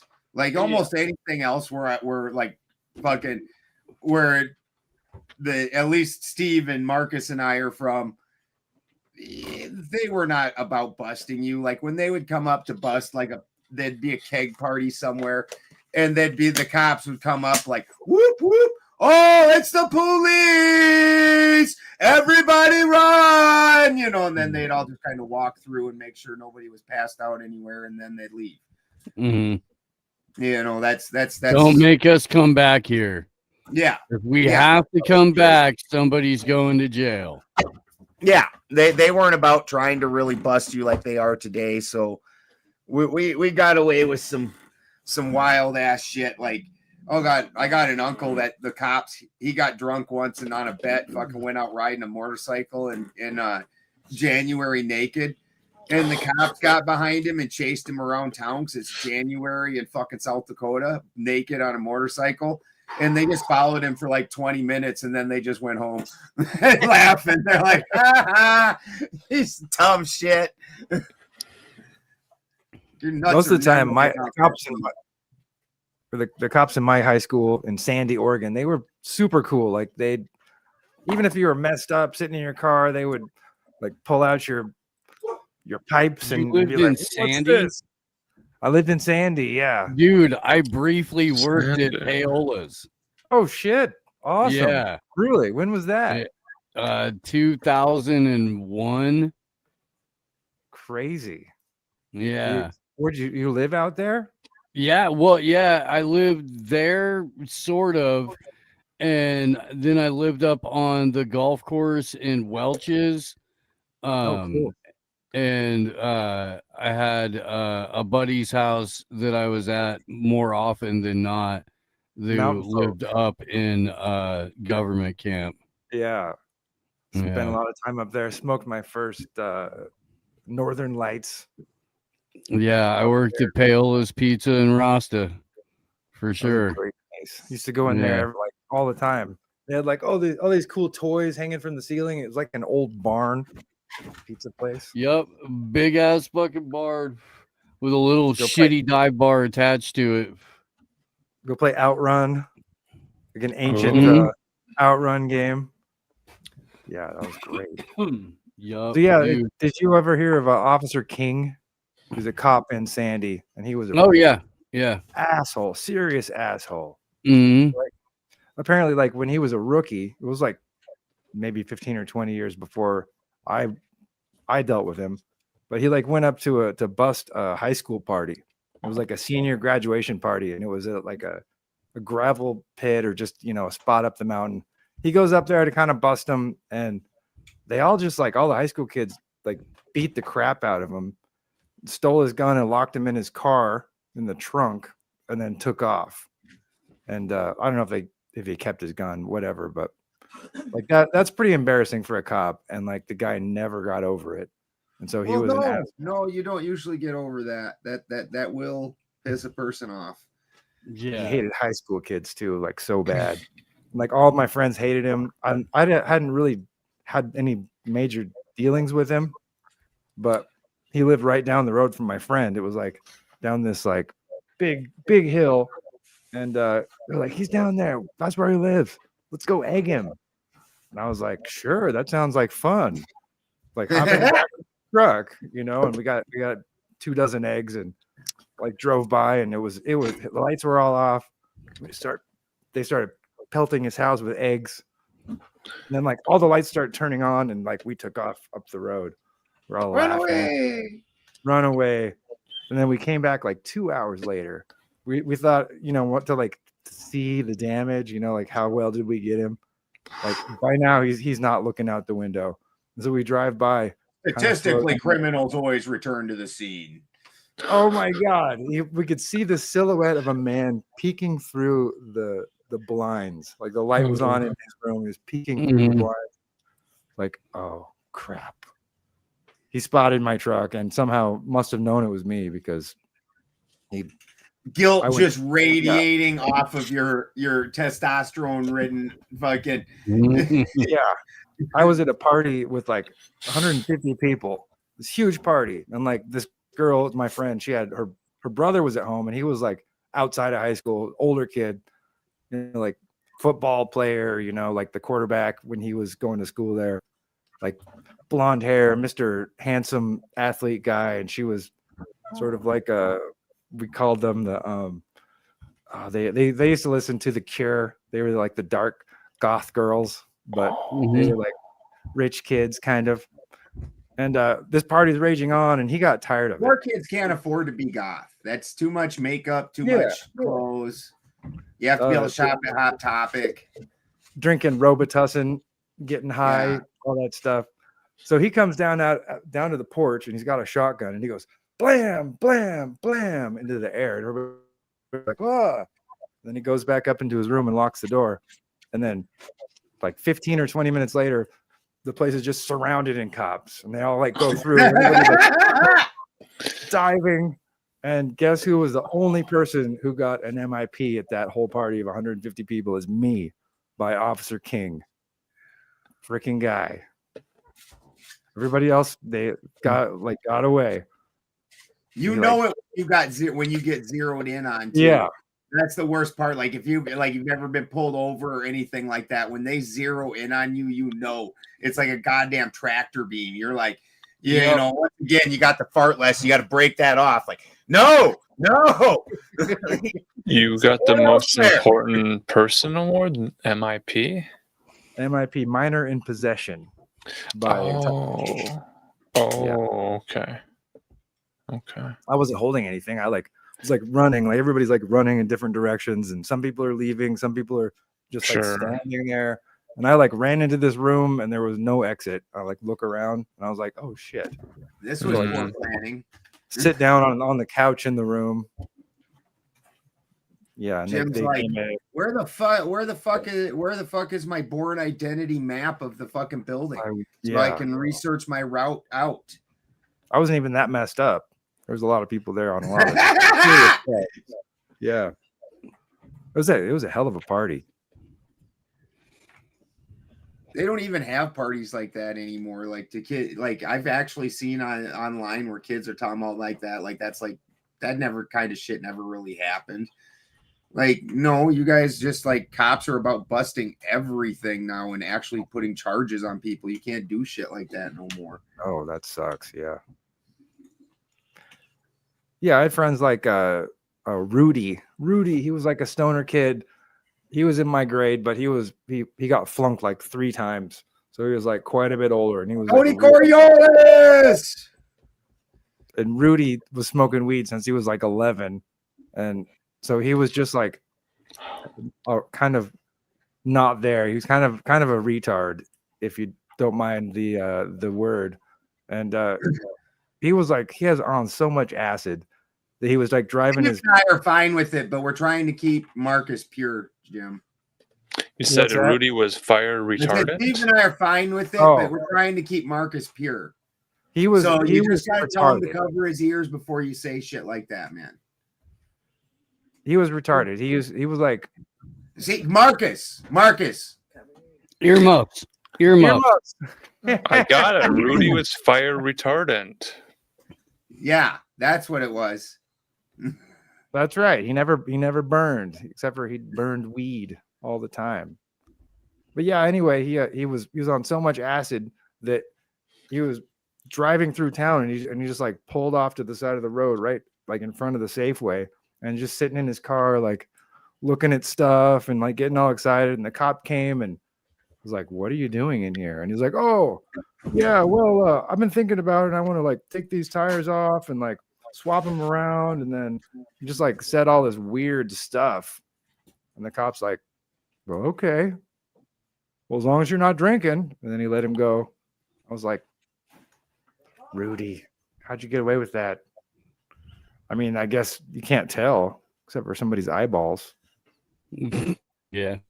Another friend of mine on he took acid all the time, and the cops picked him up at just on the side of the street, and he thought that they were going to bust him for being on drugs, and so then he was like so high, they're like, "Come on, get in the car," and he did.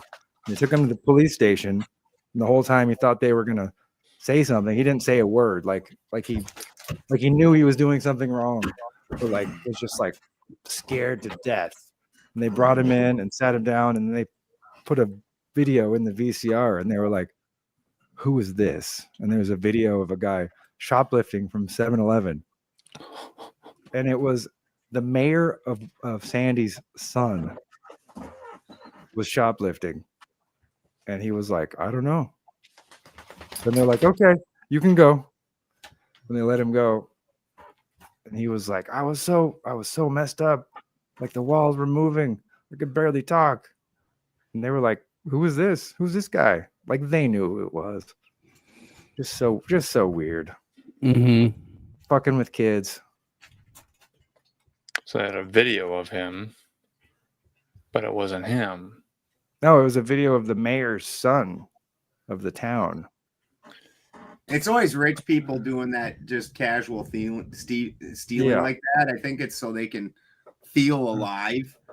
Like I worked at Sex World when I was like 20 in Minneapolis. It's this giant like 5-story warehouse that's just filled with sex stuff. And I took a security job in a couple nights a week. I go there, and it was pretty cool. If you caught somebody stealing and you chased them down, they had 2 options. You called the cops, or they paid 3 times what the item was worth, and then they got their picture taken and put on the wall of shame. And then the security guard got 1/3 of it, and the cashier got 1/3 of it, and the store got the price of the item. And every guy that ever, the whole time I was there, which I never caught anybody. Nobody ever tried stealing while I was there. I don't think I did a good job looking inconspicuous as I was walking around. Like, number one, I'm just shocked by everything around me for start. So, like, the everybody that ever did it had the money to pay the 3 times. Like, they just, and some of these items were expensive. One of the guys was a rich dude in a suit, and he tried to steal the giant black strap-on off one of the mannequins out front, and he got like half a block away with it running with this thing. It was probably like $500. So is that the type of place where you go to buy a gag gift for a friend? There was gag gifts there for sure. I mean, the place had everything. It was like I said, it's 5 stories. It even had like in a case a copy of Debbie Does Dallas, like a fucking original special case, an original copy, and all that. But they had a floor that was just art. They had a floor that was like more like costumes and shit like that. They had a floor that was like intense, like BDSM gear. That was, like the stocks that they used to put people in and medieval shit, all kinds of weird shit. Like the bottom 2 floors were the more normal stuff. The run of the mill, just a whole lot of different dildos. A lot of dildos. I wonder who opens a store like that. Who owns a store like that? A Jew. Is it a rabbi? Yeah. Right. Yeah. So I was wondering earlier, I mean, you were talking about throwing eggs at a person's house. I was kind of reminded of an incident that might have been considered a hate crime, where there was back when life was so cheap that throwing eggs and toilet paper at thy enemy was a viable solution.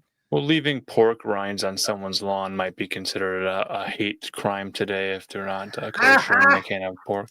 But if you're throwing eggs at a vegan's house, it might be offensive on a different level. So I wanted to explore the aquafaba option. Have you heard of this? No. I think I heard Christy say that she Christy, understands you got aquafaba. Christy with this one. Garbanzo bean, like you take the like a can of garbanzo beans or chickpeas, whatever you want to call them, and when you pour off that liquid, you can whip that, and it turns into like a meringue. So the frothy solution that sits on the top of a well-aged can of garbanzo beans apparently could be whipped up into a frenzy and used in a vegan dessert. Wow. Is it sweet or savory? That's right. You can make it either way. Huh. How do you find out you can make that stuff? You're just getting bored with beans? When you're a vegan and you run out of options and you're bored with all the things that you can eat, you're creative. Or when you're poor and you have only certain things available to you, you figure it out with what you have. It uses the dessert topping. So if they run out of like a whipped cream, they wanted a vegan option, something without the milk in it. So it's without kind the of cream. creamy, huh? Right, yeah. It connects earlier to our chat request about how to consume beans without having the bass boosted after effect on this while sitting on the throne. Very true. I think there's like a pill called Beano or something that you can take that'll help to reverse the process a little bit. I've heard that you can, if you soak your beans, like soak it for like a day or something, a day and a half, and it like kind of starts the process of like them sprouting just like the tiniest bit, but you don't let them sprout. You just start soaking them, so it kind of gets the mojo going, and the beans. Damn it, Bubbas. They eat that enzyme that makes you gassy. Yeah, I've heard such stories. Lentils will never be had in my house again. I'm not fucking Greek. I'm not from the crazy Mediterranean. My biome has not developed to eat their foods. That's all right. So you haven't tried the aquafaba option? I do like garbanzo beans. Yeah, I like hummus. Actually, hummus is great. Yeah, that's good. That's beans, huh? Interesting. Well, it's chickpeas. Mm-hmm. Garbanzo beans. Yeah, I like beans also. Although I find that, damn it, Bubba, you fuckhead. I find that as a, you know how a lot of people like to have like a meat substitute. It doesn't usually. I don't have that kind of thing going on, but if I do, like with like biscuits and gravy, you can't just have the white gravy with nothing in it. So we'll put mushrooms in there as like a replacement for the meat. The black bean burger. Love black bean burgers. Yeah. But most of the places that serve them, they've taken the black bean burger out in favor of get the fuck away from my fucking hot chocolate. They've taken the black bean burgers out and replaced them with that like better than whatever impossible burger. You can't believe it's not beef. I don't trust that at all. Aquafaba is more than just bean water. It's bean water. It's a magical incantation. You just aquafaba, whip it up, and now you've got a delicious vegan dessert. It's culinary. There's another word. Add it to your homunculus. This is something that girls invented to eat. Like girls are the only ones that no dude on earth ever was like, let's eat quinoa. Like chicks are like, oh, this tastes like dirt. You know what? It's a superfood. We're gonna make sure you need to eat this at least once a week. Why? Because it's good for you. It's a superfood. Quinoa. It don't taste super. And then they laugh because you believed them. Yeah. Like women will put anything in their mouth. Yeah, very good for the gut. Like, no, what about quiche? Quiche is with the eggs and I don't mind quiche. I'm not a real fan of it for some reason, even though I like all the ingredients. But it's pretty good. The word quiche sounds gross. Yeah. Christy makes quiches sometimes. Like they're pretty good, but the word doesn't sound appetizing and delicious to me. It needs a different name, certainly. It sounds like some sort of like snot, sort of. Usually, the funny thing about that is I can tell that's when we're running out of food, because obviously there's usually an abundance of eggs around here, so she'll start making like quiches and shit like that, things with just like primarily egg. And that's going to be what we're going to eat is a lot of beans, a lot of rice, and a lot of eggs. Because when I get beans and rice, I order black beans and things like that, and like 5-gallon buckets. And the same thing with jasmine rice. I get jasmine rice. That one's, I think, this delicious. But I get 5-gallon buckets of that, so we got that in abundance. Good. I occasionally have the midnight beans. Yeah, women made up eating kale. Nobody thinks kale tastes good. Well, see, I mean, I'm reminded of Joe Rogan selling a whole generation of men that magic bullet blender system, because he was telling everyone that he was a big fan of the leafy greens, and you put them in and maybe add a pear to it and some water, and you drink that every day with the kale and the leafy greens, and it's just like it's just a slurry of greenness without any of the goodness in it. Christy, this is going to cause problems because they don't have the components in her body to neutralize oxalic acid correctly, and that's how you get kidney stones. Is that you got too much oxalic acid, and then it neutralizes with calcium if you don't have the other components to neutralize it, so it'll automatically then start bonding with calcium to fucking reach its 0 point, and develop into stones. So like people like that, they can't drink a whole bunch of leafy greens like that. And kale was never good. It's always been horrible. I had a guy staying with me once, and the guy was he was a fatty, and he was constantly eating. The guy literally, we had to yell at him because he'd get up at 2 a.m. and he'd be sitting there crunching chip bags and shit. And so he asked me to get him a snack once when we went to town, because we made sure there was no snacks in the house, and he asked me to get a snack. And I get to town and I find a bag of kale chips and I bring him to him, and I'm like, dude, I found this super awesome nutritious snack that you're just gonna love. Everybody thinks these are the best. They're actually good. And he sat there and he's eating it, and he's like, yeah, these are good. And I was like, finally I looked at him, I was like, dude, you're a fucking liar. Nobody likes kale.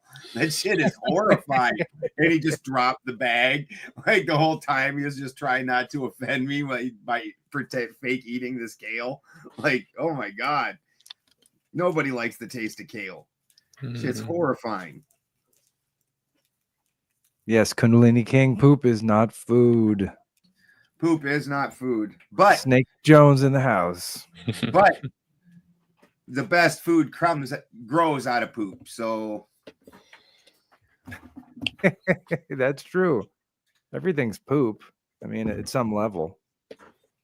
Like my wife, poop is literally the 9th level of hell for her. And you hear her said, and fucking, like anything that's been touched by poop in her mind has now been tainted for life. Like it's got the demon on it.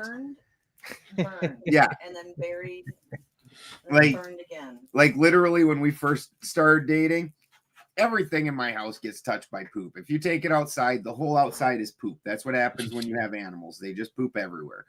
And so, anything that got touched by poop, any dish, my wife would just throw away.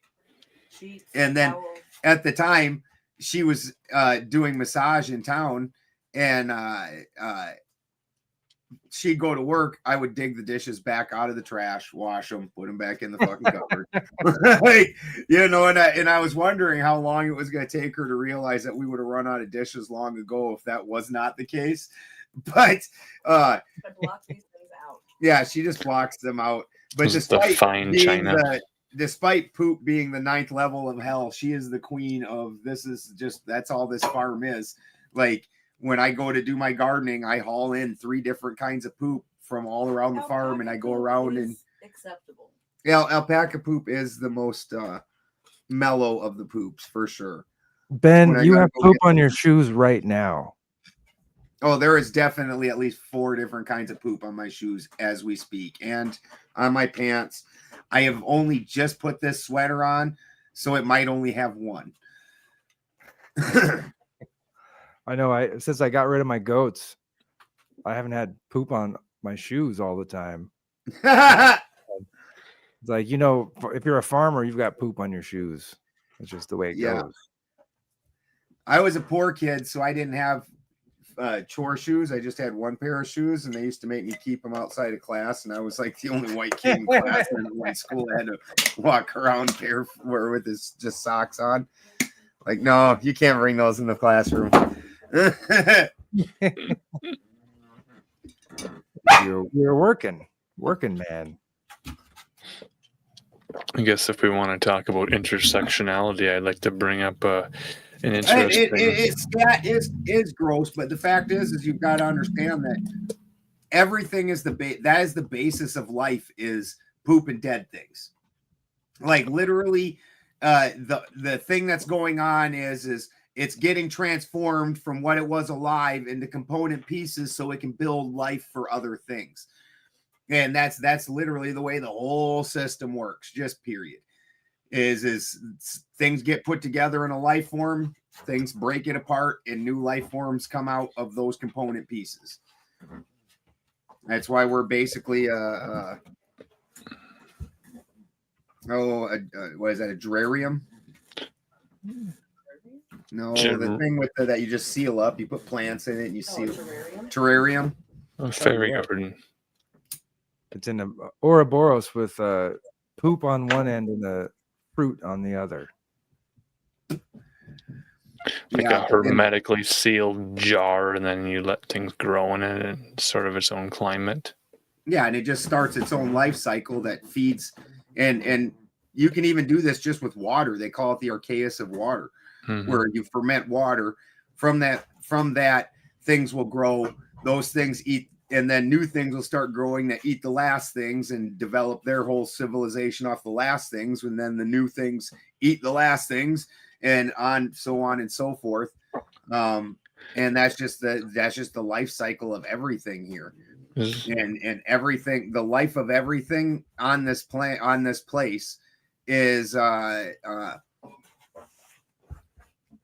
just living off of the death of other things. I've got several jars that I go to we've heard the it, river, Jacob. go grab some water and some dirt from the river and maybe a couple leaves and put the lid tight on the jar. Make sure there's some room for air and put it up on your shelf, not in direct sunlight, but somewhere where it gets light, and come back and look at it in a few months, and it's beautiful. You can see all kinds of stuff living in there. There's like a whole system. I've got several jars from several different rivers and lakes and stuff, and a couple of them I've had for years, and they're still like a system growing around in there. Like you'll come and look and be like, I don't think I remember getting these little mollusk looking things, little worms, little slugs, all cruising Talking around. about Dick Cheney again. Little worm.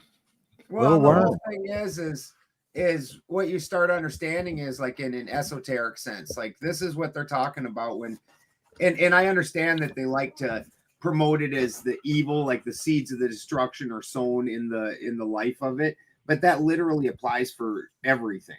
Like the seeds of the thing's destruction, as soon as you quit growing, as soon as you die, then the decomposition, whether you're in a sealed environment or not, is going to start 100%.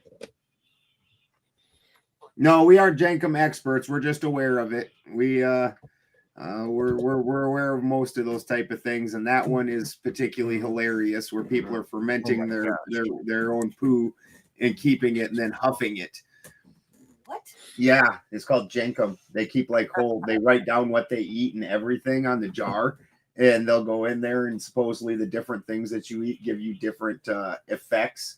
But you go in and you ferment your own poo, and then you go in and you take the lid off the jar and huff it, and it's supposed to get you super high, supposedly. We've already established that's my ninth circle of hell. That just established a whole new circle. Yeah, my wife says that is if she was to believe into the Christian world, and she doesn't, that if they were to send her to hell, that this is what they would force her to do.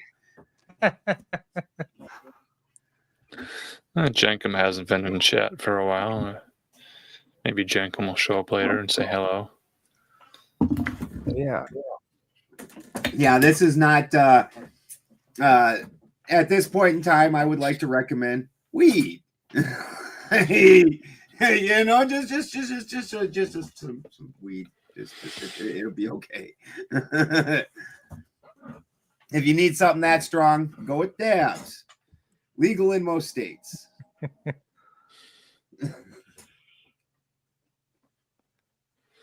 What's going on in South Dakota, though? I think they have some concerns about usage there. Of cannabis? Yeah, there's like an anti-cannabis crusade going on for 5 years. Dude. Vote their way out of that. The cannabis law system has been a weird, wild ride. So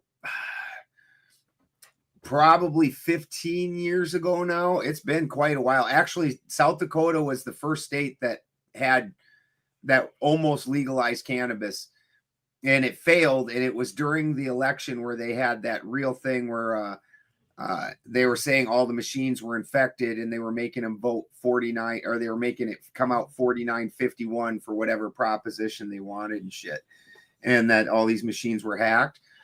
So it happened on that year. The first year of those type of machines, and cannabis lost 49-51. One guy on a bike, and it wasn't even medical. It was before medical of anybody or anything. He just went around and fucking's like, yeah, weed should be legal, man. So that happened. Well, then it came up again, and that's what I went to prison for, was cannabis in South Dakota. I'd moved from Colorado to South Dakota, and I was using it for my seizures. And for a personal amount, they gave me years in prison, like just a QP, just crazy. And they acted like I was Pablo Escobar or something. So when I got out of prison, one of the things that I did was go around and collect up the signatures and help collect up the signatures to get, at the very least, medical put on the ballot. And we got enough signatures. The Attorney General of South Dakota ripped them up and threw them in the trash can, and that was admitted to in court. And it's not like, they chastised him, but it's not like they do anything. So like 2 or 3 times that shit happened. And then finally, this last time, it got legalized. But also, in between then, hemp overwhelmingly passed in South Dakota. It's a very agricultural state, and that would have been a real nice new cash crop. And so, normalized, I agree. Not legalized. We'll just decriminalize, just take it off the criminal schedule altogether. It's a plant. Leave it the fuck alone. So I agree with what you're saying there. But I went around and got the medical signatures. Well, then so then hemp overwhelmingly got voted in, something like 95%, just crazy.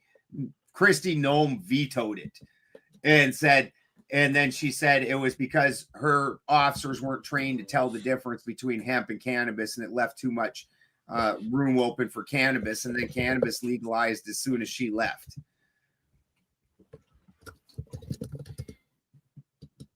Medical or recreational? Medical. I don't believe recreational is available in South Dakota yet, but medical is. No, the news story I was reading here is basically saying that October 22nd, 2025, the South Dakota Medical Marijuana Oversight Committee held a meeting in Pierre, the chairwoman of the panel. Pierre. We're not French. Pierre. We're not French. We're not gay, Marcus. Pierre. South Dakota. So she opened the meeting with the assurance that they were not tasked with determining if a medical cannabis program should exist in the first place. And then they followed up with out-of-state horror stories from people who didn't live in the state. Examples of the horror stories were formaldehyde-laced cannabis with the effects equivalent to PCP. What does that got to do with the rest of us? I don't know. And then stories of people selling or forging signatures to get a medical license for purchase and then reselling the product in the black market for $10,000 a week. Apparently a product that's really only worth about $300. So there was a lot of outright lies and fabrications. That's just an outright lie, like $10,000 a week. Like at this point, cannabis on a commercial level is $200 a pound. Yeah. Like sucks. And if you're talking they made 10,000, you'd have to punch out so many pounds because you're not making shit for profit on $200. I never knew anybody that got weed laced with PCP without knowing it first. I mean, people 100%. People paid for that. They didn't get tricked into getting it. Well, formaldehyde is embalming fluid, Radio Shack or Radio Sack. Yeah. Formaldehyde is embalming fluid. And yeah, that's getting wet. And I have never done it. And like Jim said, I've never when my kids were growing up, when they hit the age where they were going to start experimenting with drugs, I took real weed. I wasn't open with my kids with the marijuana. I think it's an adult thing, unless your kid has seizures or something like that. But when it came time where they obviously were going to start experimenting, I showed them what good cannabis looks like, what it smells like. If it don't smell and look like this, then you need to stay the fuck away from it. If you want to try something and there's just no way you're not going to try it, come home and try it where you're safe and then at least you know what the reaction should be. So that way at a party, if something's going sideways, you go ahead and call me. And I'm not saying I'm going to be peachy about it. You know, I'm not going to lie about that, but you're going to be safe. I will come get you. It'll be okay.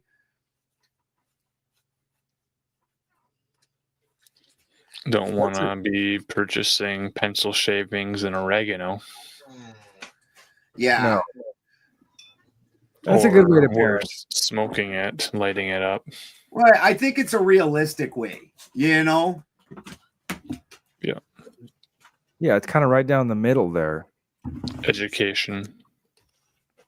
You're not corrupting them, you're educating them. Yeah, absolutely.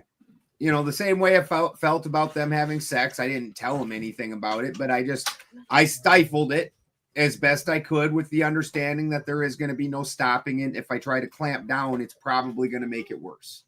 Oh, yeah. So you just set up bumper guards is all you're doing. You're basically setting up bumper rails. You're going to do this shit anyways.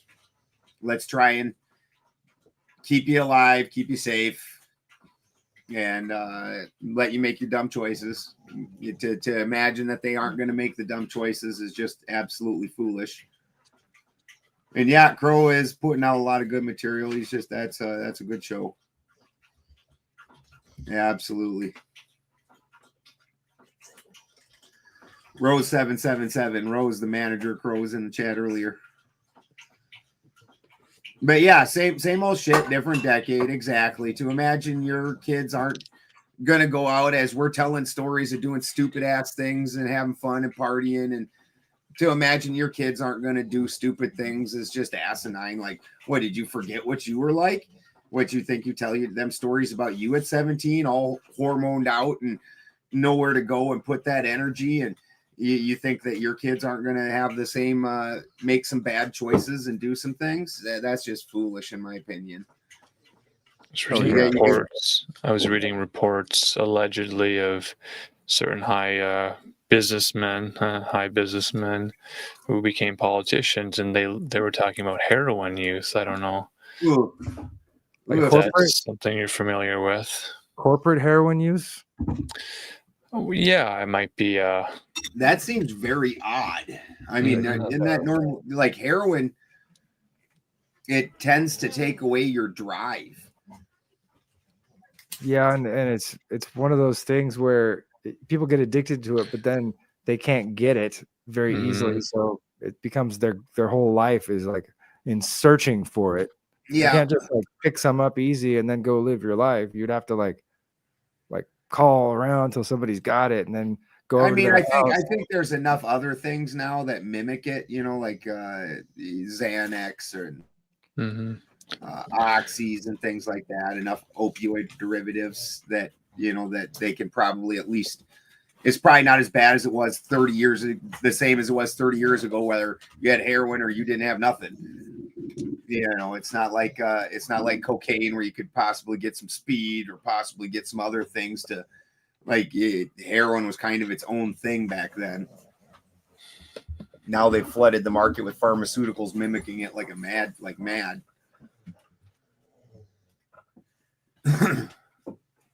Yeah. Is that how we pronounce the letter X, like Xanax? Like Xanax. Hillbilly heroin. That hard X. You got to ask the question. Well, Joe Rogan had asked the question of Elon Musk because, again, I don't know if you guys keep up with every episode of the Joe Rogan stream. Elon had gone back on to talk to Rogan again recently within the last few days. And I skipped to the part where they were talking about AI music. Apparently there's a lot of computer-made, artificially intelligent music. Yeah, didn't he just get done saying that it was the best music out there? Yeah, like all AI stuff was the best stuff. Because X, you know, formerly Twitter. So Twitter was TWWTR, so you could add whatever extra vowels you wanted to in there to pronounce it however you wanted to. That was a time when everything was like Flickr. It was like remove the E, just add the R. But they were talking about artificial intelligence and artistic creative expression in terms of music. One of the AI artists was Xania, so it was like Xania, like named it for Xanax or something. They call her Shana, or like Shania. Like, how do you pronounce the X? Like the unpronounceable. AI artist. But he was playing him, I think, a 50 Cent song in the style of some other public domain music from 100 years ago or something. So impressed. Radio Sack is saying when you're hooked on the when you're on the horse, it will heroin that pharmaceuticals don't cut it except for Fenny. Woofed. My best friend, my partner Brian, he died from Fenny once. He went back when they were before everybody was doing the straight Fenny, when they were just cutting things with it and they would overcut things. And you didn't know what you were getting during that really dangerous. Actually, I think it's probably less dangerous now because at least they know what they're getting. You know, back then when they were using it as a cutting agent, that really was a fucking Russian roulette. But all the guys down on all the homeless down there now, they'll like if they stop and ask you for something, it's usually Fenny. Straight up. And lots of them carry the shot with them. You know, the antidote for the Fenny, I forget what it's called. Oh, dude, it's Narcan. Narcan. Yeah, there's even a whole thing where some of the really hardcore ones will purposely overdose in order to get brought back by the and then get brought back by the Narcan on purpose. Like that's supposed to. They talk about how that's like the you reached God level. Yeah, and like when we bought this house, we have a Narcan here. When we bought this house, to somebody at some point in time that lived in this house thought that they needed a Narcan sitting around.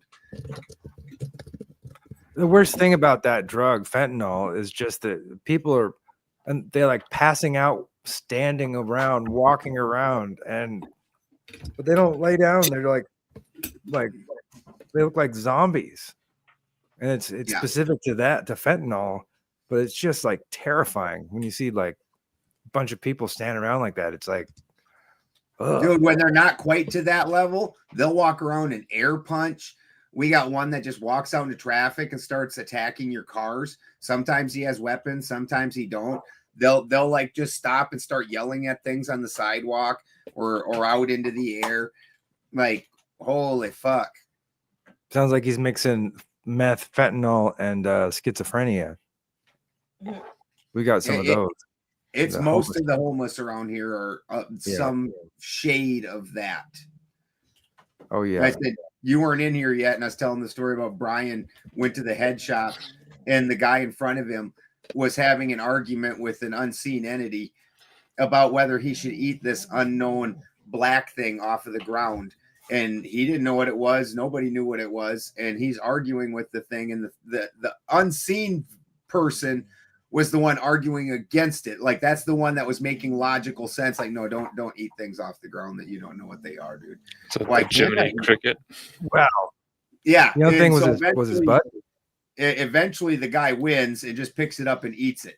And Brian's just like, and nobody ever figured out what it was. He didn't inspect it. He just chucked it in and just go, oh, good enough. It was off the head shop floor. It's gotta be good. That's disgusting. I've got a homeless camp that's a couple of blocks away from my shop. Like the city decided that down in our area was the best area for the homeless camp, and so there's a lot of kids trucking up and down. Like there's no like convenience stores or even soda machines anywhere near the homeless camp, so they go trucking, you know, almost a mile, maybe a mile and a half away every day to go get a soda or whatever they're gonna do. So they walk by, but there's all kinds of mental illness.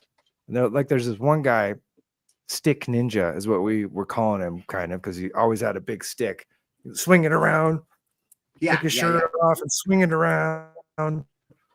And so for a while he was like fighting with this like demonic entity. I mean, like he was having this argument, like violent argument, and he was shouting, and like it was like both parts of the argument you could hear, and like one of them didn't even sound like his voice. It was just crazy. And he was like going up and down the road, hitting like street signs, and I could hear the neighbors like shutting their windows and stuff. And I was like, this has got to end. And so I called the cops and I was like, hey, there's a guy. Maybe you should come and check him out. He's acting real violent. I don't think he's safe for people that live in this neighborhood. Just come drive by and check him out. And so kind of waiting around a little bit, and then the cops come. So he's like, as I'm waiting, he's like going up and down the street, across the street, and then he comes back on my side, and then he goes back, and he's like fighting and it's getting violent. And then I see the cops come pulling up, and he's gone, like totally gone, disappeared. And then another cop car drives back the other way. They like look all around, and then all of a sudden he's back out, and he's like swinging a stick. And I think that he got warned. I think the demonic entity that was playing with him. It was like little kids when you're out playing fucking street hockey, like car coming. But I mean, he didn't see the cops coming. They would have seen him jump off the road. It was like he was there for 45 minutes, and then he left, came back after the cops were gone, and then about a week or two later, I was leaving the shop, and he yelled at me for calling the cops on him. Like, there's no way he would have known that it was me. He wasn't even there for the cops. It was bizarre. Yeah, it was pretty weird.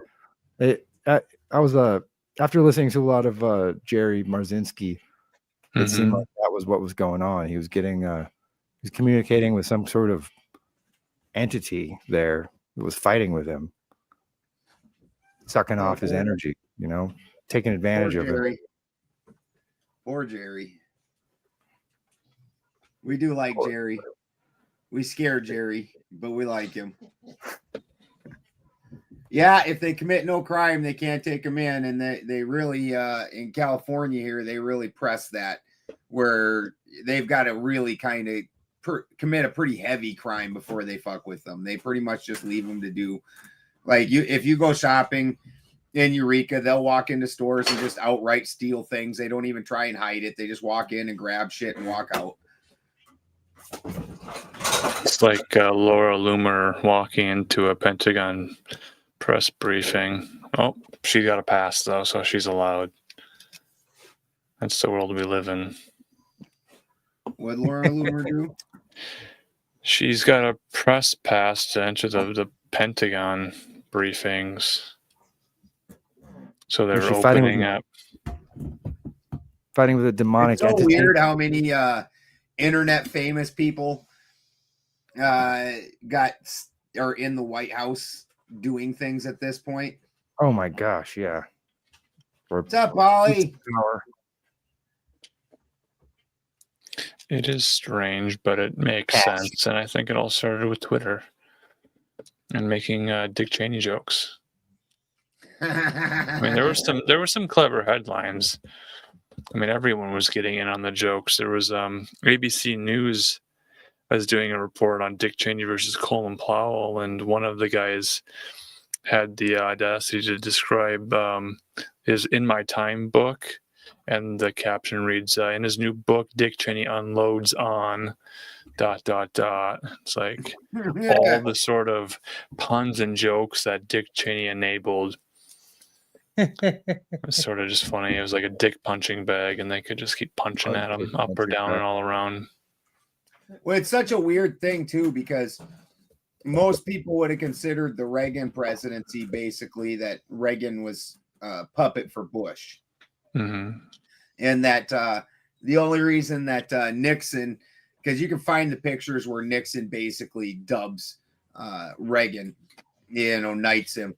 And Reagan was basically the front face for Bush because Bush was absolutely unelectable. That's why, he only won one term, just unelectable. And so most people considered him the face of Bush. That's interesting then that his son becomes basically the puppet of Cheney. And a lot of people would call that the Cheney presidency rather than the Bush presidency. He was kind of just the front face man. There's I'm a dummy. I make up words. Absolutely. He was the look over here. Yeah. Of the magician's hand. Yeah. Well, Cheney was doing all the fucking the dirt behind the scenes. Meanwhile, deep underground, Dick Cheney. Cheney's looking up at us right now. Yeah. Yeah. Yeah, definitely not sad to see that one go. Is Kissinger dead yet? I don't know if he's been confirmed alive or dead. I'm just going to vicepresidentquail.com to see if that's still a website. Yeah, Kissinger died too. Mm-hmm. That's a lot of your real bigwigs from that 90s era. Wow. 90s, early 2000s. A lot of the big name players there are starting to fucking pass off.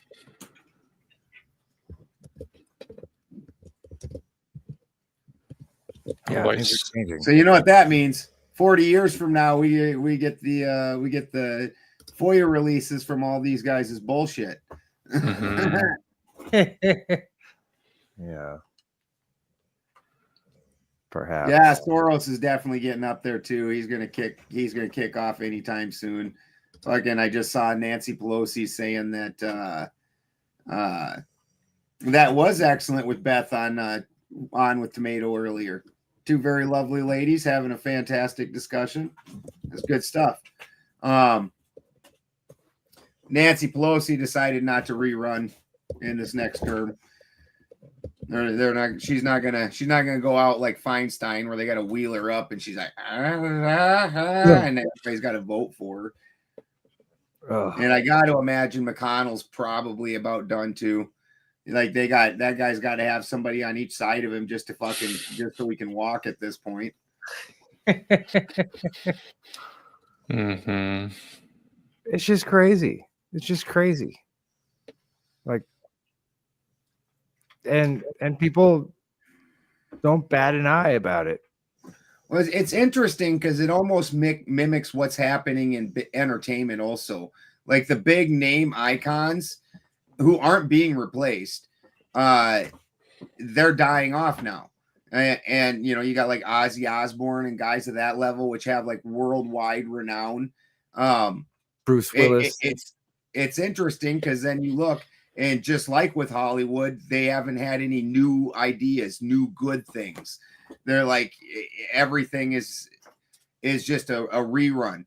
And politics, I really see the same way. It's interesting because a lot of big name speakers, that the biggest names, they've all been around for like 40 fucking years, and there's not really anybody to replace them. Like even now, when Trump gets out of office, I don't know who the Republicans would put up.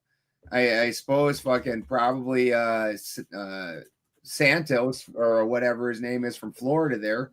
He's probably one of the dominant leaders, but fucking Trump didn't even feel like he needed to join the primaries or anything. He's just like, no, I'm not going to go to those debates. I'm not really fighting against those people. I don't know what they're doing. They're not running for president.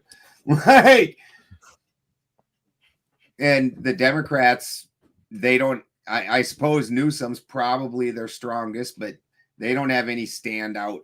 You know, Newsom, for as well known as he is also, California is in a fucking absolute shambles. Yeah.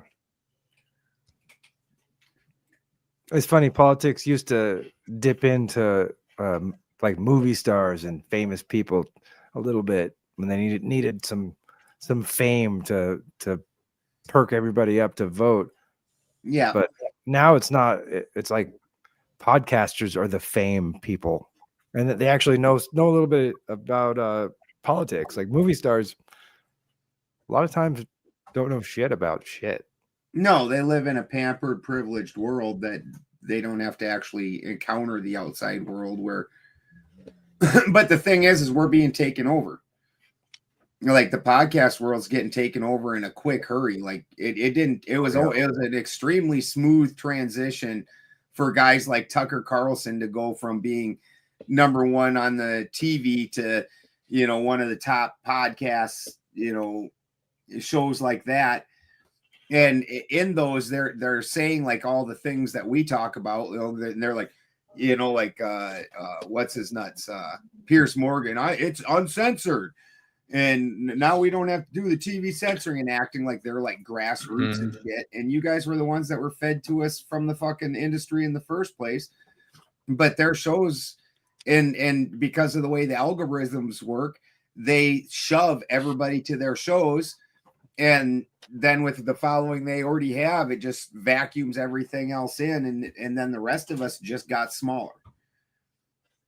And that's the thing that you've seen happen severely. Like all the shows in 2020 that were big shows, half of them are dead now. Even the bigger shows that were doing really well because their followings, they got shut down by YouTube, they got forgotten, they got fucked with.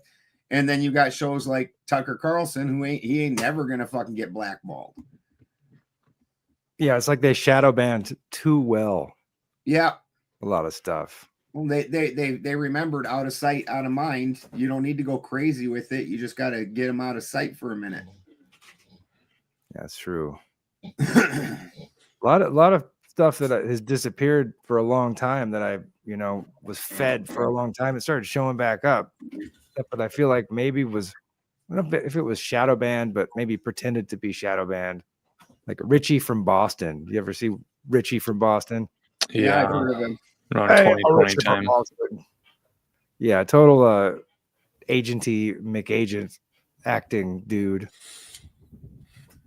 Could be. I've never watched his show, but I've heard of it. Crow went on it a couple times. I used to like him a lot, but I don't know. His intro right now seems a lot like that cartoon that they have for that part of the intelligence in the military where they their internet action group or whatever, how they have you know what I'm talking about, the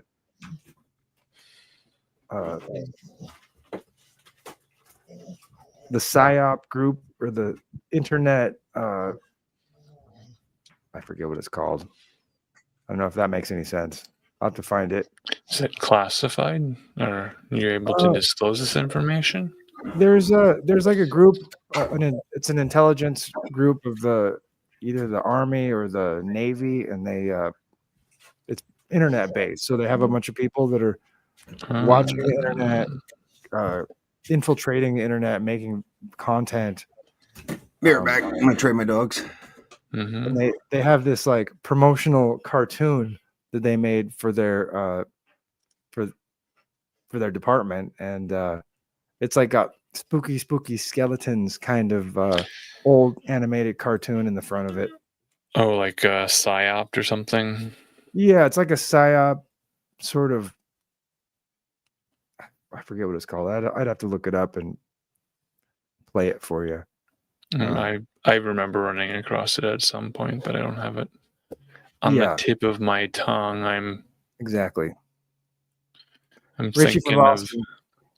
He's always like, whoa, the next war. We're gonna be in the next war, you guys. Like, come on and buy some gold because tomorrow there's not gonna be a tomorrow, and like you just gotta get in your truck and you gotta drive, and then come on, I'm gonna send you some stuff, and then the first 15 people that call in, I'm gonna send you this Alpine stereo, this Berkey water filter. Ooh. It's just kind of internet-y, scary, feary kind of content that nothing pans out. People keep watching. Were you watching any of the new space news out of China? Or 400 kilometers above our head, they opened a new restaurant. The Chinese did.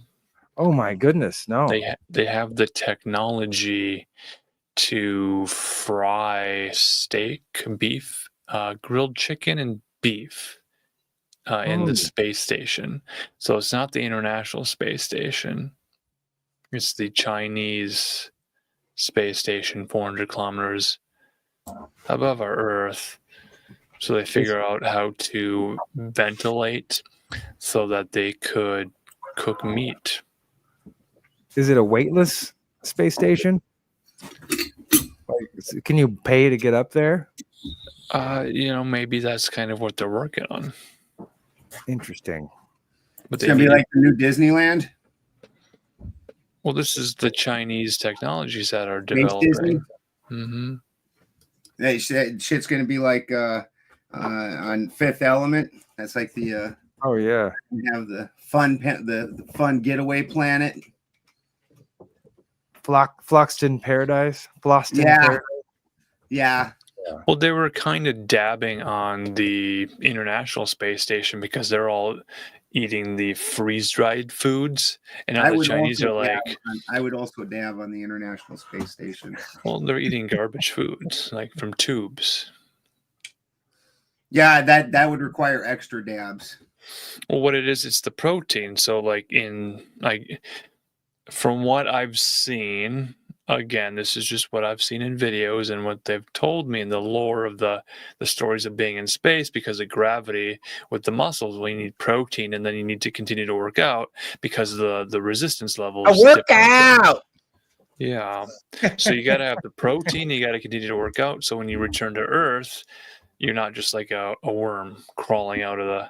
Like Katy Perry went to space and she lost all of her muscles, so she just collapsed to the earth and kissed the ground and then crawled up Trudeau's trousers. Ugh.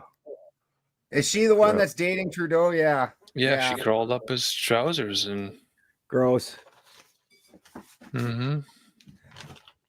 I don't know if I want to say poor Katie or poor Trudeau. And she brought out they deserve each Bragg's, other. She brought out Bragg's apple cider. It used to be really kick-ass apple cider. Yeah. I definitely quit buying it after that. And now that, like, immediately the very next year, you could see the quality drop in the, what's up, Zephyr? You could see the quality drop in the apple cider vinegar, like, immediately after she bought it, after her and her people took it over.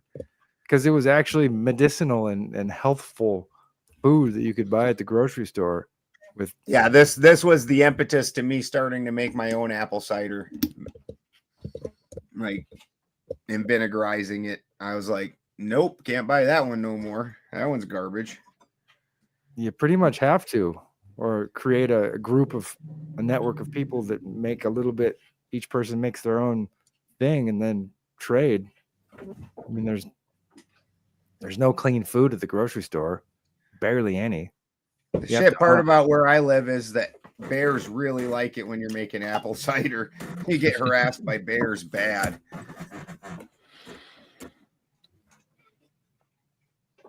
Yeah, that sucks. Yeah. Nobody likes fucking waking up to bears in your yard. No. It's barely unbearable. Well, they'll mostly leave you alone, but that's mostly. When a bear then decides, like, well, maybe I do want to take a chomp out of something else besides this, and then they do, and it's all bad. Like, and they're strong enough to do it, to do whatever they want. Yeah, knock stuff down, break stuff. The last bear we had fucking running around, though, Lickus drove it off. He's Licky Bear Fighter now. Would he ride it off in an Indian motorcycle? Well, he had it trapped on top of the chicken. Wouldn't it be a Ducati? I don't like them Italians, but they do make a nice bike. Them Ducatis are nice bikes. Yeah, there's news of Polaris selling the Indian motorcycle majority stake. Polaris owns Indian. At some point they did, but now they're divesting themselves from it. And I think they put in some new leader who's a motorcycle guy, allegedly. But there's some questions as to what the quality of how these motorcycles will be. Right, like the motorcycle brand Indian? Yes. Or motorcycles from India? Well, they might be manufactured in India That's called now. A moped, Jim. That's called a moped. Oh yeah, you got to have your buddy on the front, and you hang on around his waist on the back. Because Americans are buying the electronic bikes and not the traditional Harley. I was at the 75th Sturgis, and I was hanging out, and I was in this meeting with one of the Sons of Silence, and he stood up and he said, "This is the biggest Sturgis we're ever gonna have." He's like, "None of the 1%ers, our roles are not getting refilled. We're aging out, and we're not getting replaced." That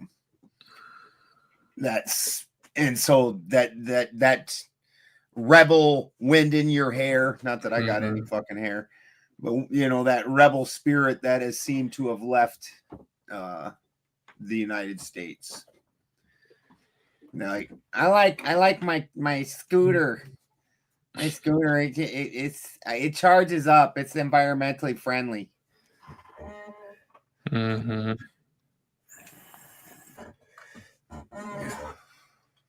mean, on the bright side, it's probably a lot harder to fly off of a scooter doing 60 into a tree. Yeah, so I don't know if I'm going to remove my Start Seeing Motorcycles stickers from all my vehicles. Because I think there'll still be motorcycles, but maybe just not as many Indian brands. And I don't know if the Harley Davidson brand is seen as cool or cringe if it's a lot of boomers at the Harley Davidsons. The young Zoomers might think that it's cringe to wear the leather and to ride motorcycles around. So the trends are certainly changing.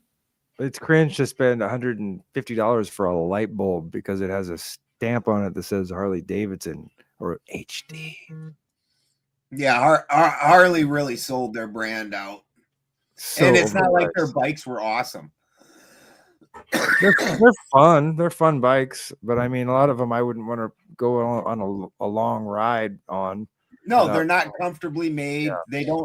They're not reliable. Like, I knew that 30 years ago. If you actually want a bike you're going to just cruise around on and not work on regularly, and it works and it rides well, get a Honda. Like, Harley's never been a great bike. I'm not sure where they got the mystique. The biker gangs basically gave Harley its entire mystique. Yeah. Like, that company should have went out of business years ago. That and all the A&E, or I mean the shows where they're making custom hot rod bikes. They're building which all are these all bikes. Garbage. Yeah. Which are all garbage. Have you ever seen the videos where there's one guy that specifically goes around and buys Orange County chopper bikes, and then makes them so they can actually be used? He's like, they're basically unrideable. It's just something that you would set out front of your business or whatever. And they put the shittiest engines that are made in them. Uncomfortable to ride. I like they'd hurt you with your handlebars way up here. Like, yeah, the apes, the ape hangers. Yeah. Well, I mean, they're pussy magnets if you're into like fucking 60-year-old biker chicks with their titties fucking tucked into their fucking waist. But ain't no young kids fucking into those anymore. And like the guys are saying, I don't think the young kids are even into the crotch rockets anymore. I think that era is even gone now. I don't think they have driver's licenses. A lot of young kids these days, they don't drive. No, they have no drive. Well, and honestly, if it's an under 50cc engine, you don't need one. Oh yeah, and that's true, actually. Yeah, and these kids live in an area where it's not like when I was a kid, you drove to the next town. You drive 2 hours to go to a different town to go fuck around. And that's not the way shit is anymore. Everything, like in the truther world, when they talk about, the 15-minute cities are coming, what the fuck you think they've been building? Yeah. You go down to any 5% of the traffic going by is people on those little electric scooters or electric bikes, weird things with zipping by, and that's just fine for them. I'll never need to go any further than just grocery store, visit their friend. I can turn and ride the Harleys, but I gotta tell you, so I had a fucking Harley for a while, and I had the a bored out Super Sport, the big 1200. Yeah, the big 1200, only bored out and fucking just done up. And my starter went out once, and I tried to kickstart that some bitch, and I got enough muscle to maneuver it and whatnot, but I ain't got enough ass to kickstart that thing if I'm on the compression stroke. And I caught it on the compression stroke, and I got it to go down, and I went down about a foot, and then I shot, and then it shot me right back up over top of the handlebars, just ass over tea kettle. Compression joke, stroke. Is that a Dick Cheney joke? Compression stroke. Yeah. Well, I don't think that these are competing agendas, Radio Sack. I think that's one agenda. Inside the mega city is going to be all these different 15-minute cities fucking clumped up together. And so that's the idea, is you can't even have a mega city and have it be 15-minute. You go down to the bay. I can go to the north side of the bay and drive for 2-3 hours and still be in the fucking bay. So that in order for it to be a 15-minute city, then what you're talking about is having a mega city, and inside that mega city, there's all these different blocks or zones or whatever you would call them, and each one of these zones has what you need to live and survive. So you're going to have a grocery store and some kind of a market, or, some kind of a like Walmart or Kmart. Kmart don't exist anymore, but something along that lines where you can get toilet paper, shit like that. Everything that you would normally need is going to be in that zone. And that zone is going to be 15 minutes across each way. So that's why they're going to grid out these mega cities. And then you don't need anything outside of the city. You don't even need, Dollar General. Exactly. That's exactly what it's going to be, is a fucking Dollar General. Then you don't need anything outside of that zone. And you can you're literally going to start finding people that don't even have the means to go 15 minutes away to another area of the city. And we're just going to start isolating down. Is going to be interlinked. Cells, interlinked.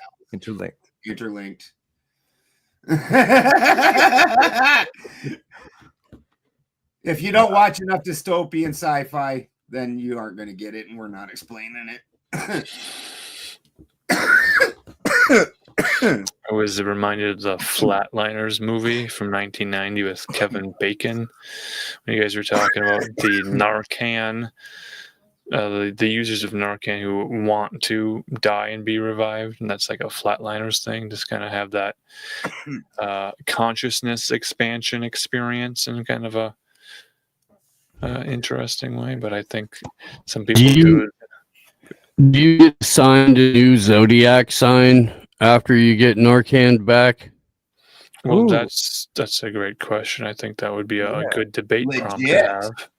Legit. How's that work out? Yeah, if you wanted to reset your zodiacal sign to be more astrologically compatible with your crush, then maybe you want to flatline and rebirth. Is that a rebirth after you've been flatlined? How does that work with Christianity? If you're born again, do you get like a new zodiac sign and like Chinese? That's fair. That seems fair. I don't know. Like how is it a rebirth if you don't get a new zodiac sign? I'm right. Now been reborn on January 14th, but you think that I'm a fucking Scorpio? I was born January 14th. It's like a time. It's like what do they call it? Timeline shift, where you've shifted timelines by flatlining, and now you're, discovering the simultane and discovering what multiversity you want to take part in. I don't know if you get to consciously Get the choose. fuck out of here. It's Kick like rocks. they say Get that out of here, when you're in your Barb. point of attention consciously leaves your body, and then you're going through that birthing canal, that tunnel, and there's a light at the end of it. Scars of fuck head. Oh, I wasn't trying to make you stop talking. When there's a cat on screen, we're all like, "Wow, That cat's a dick." singing a dick on a cat." I mean, there's an Anne Frank musical that cat might want to audition for. Yeah, he's a fuckhead. The Anne Frank musical. Like all the other cats, they try when they're trying to steal your food, they like pretend like they're up there to get pets, and they're all timid about your food, and they'll just like start moving closer and just timidly and not look at it like here's your food, and they're like It might be like Yeah, a raw you know, like- show. like this Radio. motherfucker, he don't fuck around. Like he jumps on your lap, snatches your food, and Brian was pissed one day. He got like a half a piece of pizza off Brian and rolled out, and the front door was open. So he rolled right out the fucking house with the half a piece of pizza. Brian was pissed. Gomez snagged a whole ass picanha steak off the countertop last week. Yeah. Yeah. Kanya. Yeah. That's an expensive steak. I mean, I get hooked up, but yeah. Did you put an RFID security tag on that steak? No. I How did are you not. protecting that? But not nearly well enough. Adjustments have since been made. But yeah, dude, I was like, God damn it. Mhm. You know, and you can only be so mad because it is really good. But yeah, Radio Sack has a good point here. Chicks who get baptized to be born again and start calling themselves a virgin again. Unfortunately, pussy mileage and evangelical renewal they don't equate. Now, what if they go get the retread and they get the laser thing? I mean, I realize The retreads aren't quite as labiectomy. good as original, but sometimes a knob will pop off here and there, but it's it's pretty close. Like seeing freaking farmhouse cabinets from the 1860s that have modern day fucking hinges and stuff like that on it. Yeah. Well, it's 20 years older than a new one, but it's refurbished, so it's like new. Right. Antique countertops, but there's like a brand new refrigerator. Yes. Are we allowed to say bungalow on stream? That's kind of We had this chick come to our house once to dirty try and word. talk Christy into getting the retread. Like, she's like, I had vaginal laser surgery to tighten it up. She's like, it's great. You should try it. And Christy's like, why would you say that? Like, That's a sentence that you chose to say out loud to me. yeah. Wow. Like, and you just threw that down. Like, my wife's not been ran through. I'm sorry. Like, it's fine. Like, Right. Neither of us have a problem with it, so I'm not sure why you need to just like. She's like, I had it done. It was great. Well, she's like, it's just like it was in high school. Okay, lady. Available to a basketball team. Did she have a referral code? Was she getting? I make $50 for every girl I get to get it retreaded on. Yeah. Like where did you assume? Did somebody say something ahead of time that this isn't really a non sequitur? Because I'm not seeing where it connects to anything else anybody said. Hey, you just pop up out of nowhere. But hey, you know what you in should hallway. do? Oh my God, Christy was watching. What was it you were watching the other day with the dude with the pump up dick? It was either I think it had either Legion of Skanks or something. No, it wasn't Legion of Skanks, but I think it's one of the other shows that they do that's like an alternate show. It was affiliate. Yeah, where it had like the affiliate code to get other people to join the Legion of Skanks. Okerlund and shit in there. Okerson in there. And apparently this dude, the dude that P. Diddy would pay to come have sex in front of him. The Punisher. Apparently the dude literally has like back in the day, they had the pump up tennis shoes with the thing in the tongue. Mm-hmm. Apparently he's got that in his pecker. Like he's got a pump up pecker. With a third ball, it's the pump ups built in his balls, and when he's got was it just put that up novelty? You're assuming that wasn't a bit. Was it novelty or was it because he told Ryan Long and Danny Polishchuk the same story? Wow. Yeah, apparently he is just oversexed, and you got to imagine this probably happens. He's like a male escort. Like you get oversexed and you just lose the stimulation. I got to imagine, and eventually developed impotence. And when you're a male escort, it's on demand, baby. You know.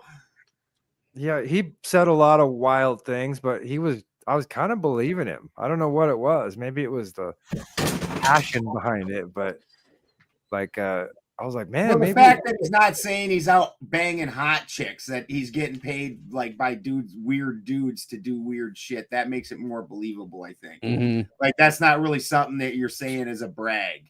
You know, like if you're like, yeah, Heidi Klum, when she used to get lonely, would give me a call. Yeah, no, that becomes a lot less believable. Right. No, it was like Heidi Klum's agent's cousin wanted to fucking, watch his wife get railed by a giant black dude. Yeah. And so Murray sat over there in the corner. Next to the shadow person and the Benadryl hat man. Right. In the cuck throne. And for some reason, Tom Arnold. Dude, Tom Arnold was there. That was part of why I had started watching it, but I have to go outside and do work, so Christy ends up seeing a lot of things more than I do because her work's in the house. You know, like harder for me to carry the TV around with me. You could probably get an implant and just have TV wherever you want. It's just in your head now. Just implant it in your balls. I wanted to see what Okerson and fucking Tom Arnold together would be like. I thought that'd be funny. That would be.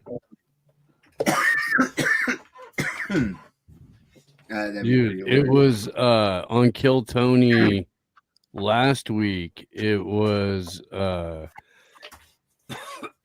Dave Attell and Roseanne. Saw it. Oh, yeah. Quality. And then Tripoli, I guess, is on this week's episode with Tim Butterly. Tim Butterly is awesome, and I want him on my show. Yeah, I seen about 20 minutes of it. It was pretty good. Did you get Roseanne? No, and here's why. She took a look at my Twitter about, I don't know, almost 2 years ago, and decided that I was actually Hamas. Oh, yeah. You're like crushed up, ground up chickpeas. But yeah, Mel K was setting it up, and we had met on Union of the Unwanted and stuff like that, and and yeah, I'll take a look at his social media, and no, did not fly.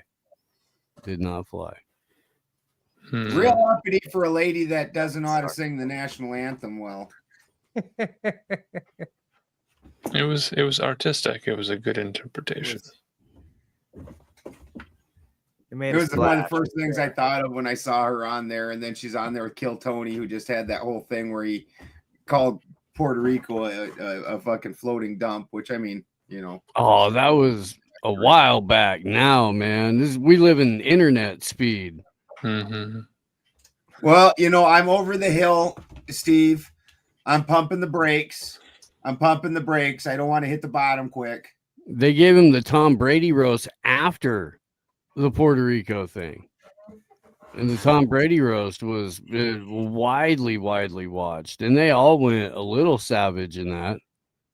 They called Tom Brady a freaking homo like 400 times.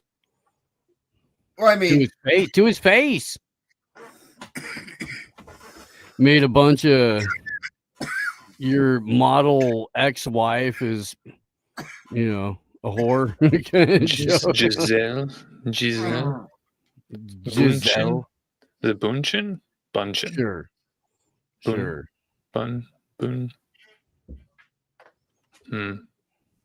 Yeah, no, we've been watching it. I heard you talk about it enough times. We've been checking them out. Yeah. Highly recommend Story Wars. That shit's funny. Story Wars. Storage Wars? Pretty funny guys. Mm-hmm. Yeah, that sounded cool. I heard you talking about it at the beginning of the show. It sounded like fun, actually. It is. It's what I sit to we'll fucking guess along with them when we watch it. Yeah, I love stuff that's interactive like that. Plus, you kind of get to know about somebody's psychology. I think the one that we've watched that Chris made Christy and I laugh the hardest. They had this fucking real meathead looking Australian dude with that was covered in tattoos, and this other dude, and they strapped dog collars to their necks. The Jason Ellis. I saw that one. Yeah. Oh Jesus. Yeah. Oh fuck. We literally both just about pissed ourselves fucking during that episode or during that one. And then they had the spelling contest, and oh fuck. Oh, that was hilarious. And that shit don't feel good. I've never been hit with a dog one. Although Christy and I know a chick that got one for her dog. And this chick, this is the hippiest festy hip. Not like when you get into hippies, there's a breakdown, and you got the festy dirty hippies that are just about doing drugs and going to festivals and wearing tie-dye. And then you got your more, we're going to grow an organic farm and shit like that. And they're actually kind of functional hippies. She's the former kind, the non-functional type hippie. So this chick does some real weird shit. Not a real sweetheart of a lady, takes in anybody. 90% of them fuck her over for it. Just so she gets this shot collar for her dog because her dog, she got in trouble by the city because her dog was barking too much. So she got one of the ones that shock the dog when it barks. So she decided instead of getting a shock one that she would get this one that sprayed citronella into the dog's face. But because she felt bad about the shock thing. So, but she had to try it out to make sure it wasn't too bad before she does it to the dog. And she coughs when she gets it on because the smell of citronella is so strong even before it sprays that she coughs, which then sets the fucking thing off, which makes her cough more, which sets it off more. And so this lady can't get the fucking thing off her face, and she's just getting hosed with fucking citronella as she's sitting there coughing and gagging and shit. Oh, fuck. Steve's just like, that sounds kind of like a good time. Is that from a plant, citronella? Yeah, it is. But it's like, it's a horrifying scent, and it's supposed to, most people experience it from keeping mosquitoes or other bugs away. Yeah, have you tried to grow any and then extract it on your own to see what you can do with it? No, I don't know if my equipment, the smell would ever come out. That shit stinks. Well, we went with, for our garden this year, what really worked better. We plant a shit ton of broccoli because it's real easy to get broccoli seeds at the end of the season. And broccoli is a real good bait plant. And so we use a lot of bait plants. Like some of the broccolis, after we had them full growing, holy fuck, more aphids on them than you would. Just wild how many aphids they had on them. But then they would leave the other plants alone, give them something to eat. they're going to come anyways. I'm not going to spray poison out there. So might as well give them a little something they like better than your plants. They like them better than tomatoes. Yeah, they like them better than tomatoes. And it wasn't the season for broccoli anyways. It was just the ones we were letting go to seed. So just left them there. And so citronella is kind of become a generic term. They have a plant that's more like a geranium that has a citrus scent to it that kind of keeps away some of the mosquitoes. Kind of popular. And there was a time when they were popular in Minnesota. I think the citronella that we're talking about, the oil comes from, is it from a different plant? well, I mean, Minnesota is fucking near like Hong Kong. Lemongrass, I think. Like it is. the damn fucking mosquitoes are like hummingbirds and they come in swarms. Like it's not like most other places. They don't have 10,000 stagnant ponds laying around. Land of 10,000 mosquito breeding zones. Yeah, we've gotten better at managing that, spraying for them, controlling. Yeah, you're right. You send around big trucks that just hose the entire environment with poison, and you're like, yeah, the mosquitoes will die, but you won't. It'll be all right. It's just a little poison. Mm-hmm. And then they wonder why all the other bugs are also dead. Wasn't good for tourism. Tourists didn't like to come up to Minnesota and get bitten by the big Zikas. Get carried off by the fucking angry mosquitoes. The West Nile natives. Christy, when I moved to California, it was hilarious one time. We're sitting outside, because we'd hang outside on the porch a lot. And Christy's like, oh my God, the mosquitoes are so horrible. And my mom looks over at her and looks up and she goes, all three of them? She's like, that one's name's John. John's okay. His name was Bob. Bob. His name was Bob. I felt like it was Bob, but then I was like, I named the cat Bob, and I've named a number of things Bob recently, so I thought maybe I was just on too much of a Bob streak. Yeah, no, you're right. I finally got the one mosquito that was flying around the room. Finally landed, and I just... You still have mosquitoes alive there? No, a little fly. Flies are the worst. We get flies, but they're only awake during like 5 hours a day now. Like right now, you couldn't tell that we don't have any flies, but in the middle of the day, or if we get the fucking fireplace stoked up too hard, like yesterday, Christy was baking something. Oh God, it was fucking just sweat just pouring. Ugh. All right, Ben, here you go. I don't know if there's a place for me. There's a place for everyone in this world. It's perfect.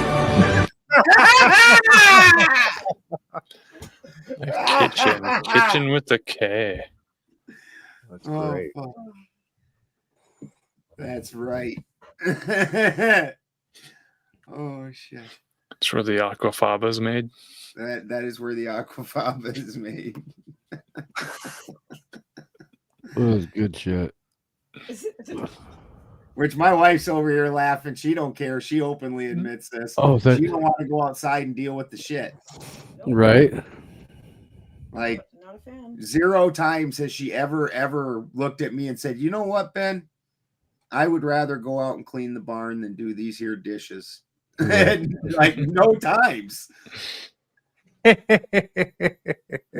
Ben, Yeah. I noticed that it's been raining the last couple weeks, and after a long summer of animals shitting all over the driveway every year when it starts raining, that turns into just a big poop stew that you have to take their fucking McLeod rake and rake into a pile and then put in a wheelbarrow and then barrel it up to the growing food areas for the next year and pile that onto there.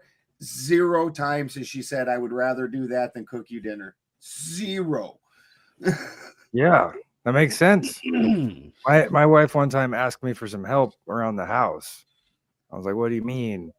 She was like, like if you could do the dishes sometimes or the laundry, it's just a lot of stuff to do and I could use some help. And I was like, Well, I really can't do that. I love you, and it would be a terrible thing if I started doing the dishes and doing the laundry, and then you started seeing me as a puss. Yep. Feminine man, and then you would lose your attraction to me, and that's just not a good thing. It is well known that Dawn drops your testosterone. Absolutely. Oh, the dish soap? Those folding socks.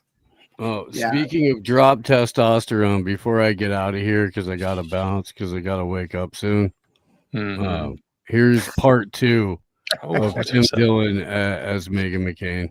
Okay, as the only gal on the panel who held up a Boston market this weekend, I'm going to talk a little bit about guns, okay? A lot of people in the media have never shot a gun, and they've certainly never masturbated with one. They have no idea what the fuck they're talking about. Beto O'Rourke, my gun's not for sale, but my pussy is. And the price is P.F. Chang's. My father and his friends used to hunt me in the backyard. I would run around, and they'd shoot at me. And my father said, if we hit her, the only thing that's going to come out is whipped cream. He was hilarious. The AR-15 is the most popular gun in America, and it's the only thing that's ever made me come. I like guns, and I put them in my pussy. You don't tell me what guns I can own or what people I can own. My father was tortured. He'd never deny anyone else's right to kill. The only one who can take my guns away is Daddy. If Joe Biden tries to take my guns, I will fuck him right out of my house. Uncle Joe, respect me. My mother used to say to me, Megan, you should look more like an AR-15, skinny. And now I have 7 personal trainers, and 3 of them have killed themselves. I killed Jeffrey Epstein. The chest hair. Marcus, if you saw that comment, please put my YouTube in the chat there for. Yeah. Oh yeah, no, I was gonna do that too. Great. Yeah. The other one where he's showing off the very hairy, like I was debating through part of it if he actually like added hair there or if that was all just all natural carpeting, like clear out here on his shoulders, just like. Oof. Oh, that's funny. that is a lot. There, I've only once seen somebody quite a bit hairier than that, and that dude. My cousin was dating him, and he stood up out of a whirlpool to fucking shake my hand, and I was just like, "Sit down there, fucking Chewbacca! Holy fuck!" Like, it was all wet and just hanging too, and it was long. I was like, "Wow, sit back down. Don't do that." Imagine the struggle that guy that cuts his hair must be feeling. Like, where do I draw the line? Where do I stop shaving? How far down? Yeah, no, sir, I would recommend getting a gold chain. So there's a line of demarcation for where I should stop shaving you. Yeah. It's like that thing where men that have like no chin, it's like all neck that comes down off of their cheeks. Mm-hmm. And they're like clean cut kind of, and they shave like a chin strap beard onto their face. And you're like, how does he know? Is that a suggested jawline or like it's a rough measurement and you just divide by 2? Yeah. Like, okay, this is about where my chin would be. If you can take a protractor up there, like right. If I didn't look like Juggernaut. We've all seen those. We had some chat questions earlier about beard care. I think maybe getting some little beauty spots recommended, just tattooed on certain guidelines, so you can just connect the dots and then draw it in. That way, you'd always have the same consistent goatee. Well, I have a regular routine that keeps mine so glorious. Mm-hmm. I mostly finger comb it with my fingers, and then at night or in the evening when I sit still long enough. Matcha takes and sits right here on my chest and then sticks her head on there and then goes with her head. Yeah, and then needs it. She also needs it with her paws, which is kind of contradictory to the finger combing thing because she doesn't just like one directional. She's just like knotting it up. Is the finger combing and the pussy treatment? Yeah, and it works. Yeah. All right, kid. I dropped the either. I dropped the YouTube link in the Rumble chat. I'm going to kill the Rumble chat. So if you're watching on Rumble and you want to hang out with these fellas for a while longer, you're more than welcome to do so. Link is in the Rumble chat. Click over to Benjamin Balderson on the YouTubes. And yeah, good night, y'all. I do, Thank as a you, matter of Steve. fact, have a son that's balder than I am. Love you, Steve. Thanks, Steve. Oh, I got the glugs. I gotta go throw gas in. Hold on. Or you guys take over. Got the glugs. I know that we'll just kind of congregate on the Benjamin Balderson YouTube channel. I'm gonna shut down the Dogface dudes one. It's a good idea there. Bring us all over to our little campfire. Are there people watching on the Dogface dudes? Oh, there are always people watching. I'm gonna say goodnight to the Dogface dudes deliberating YouTube channel. Good night. Go to Benjamin Balderson, Dogface.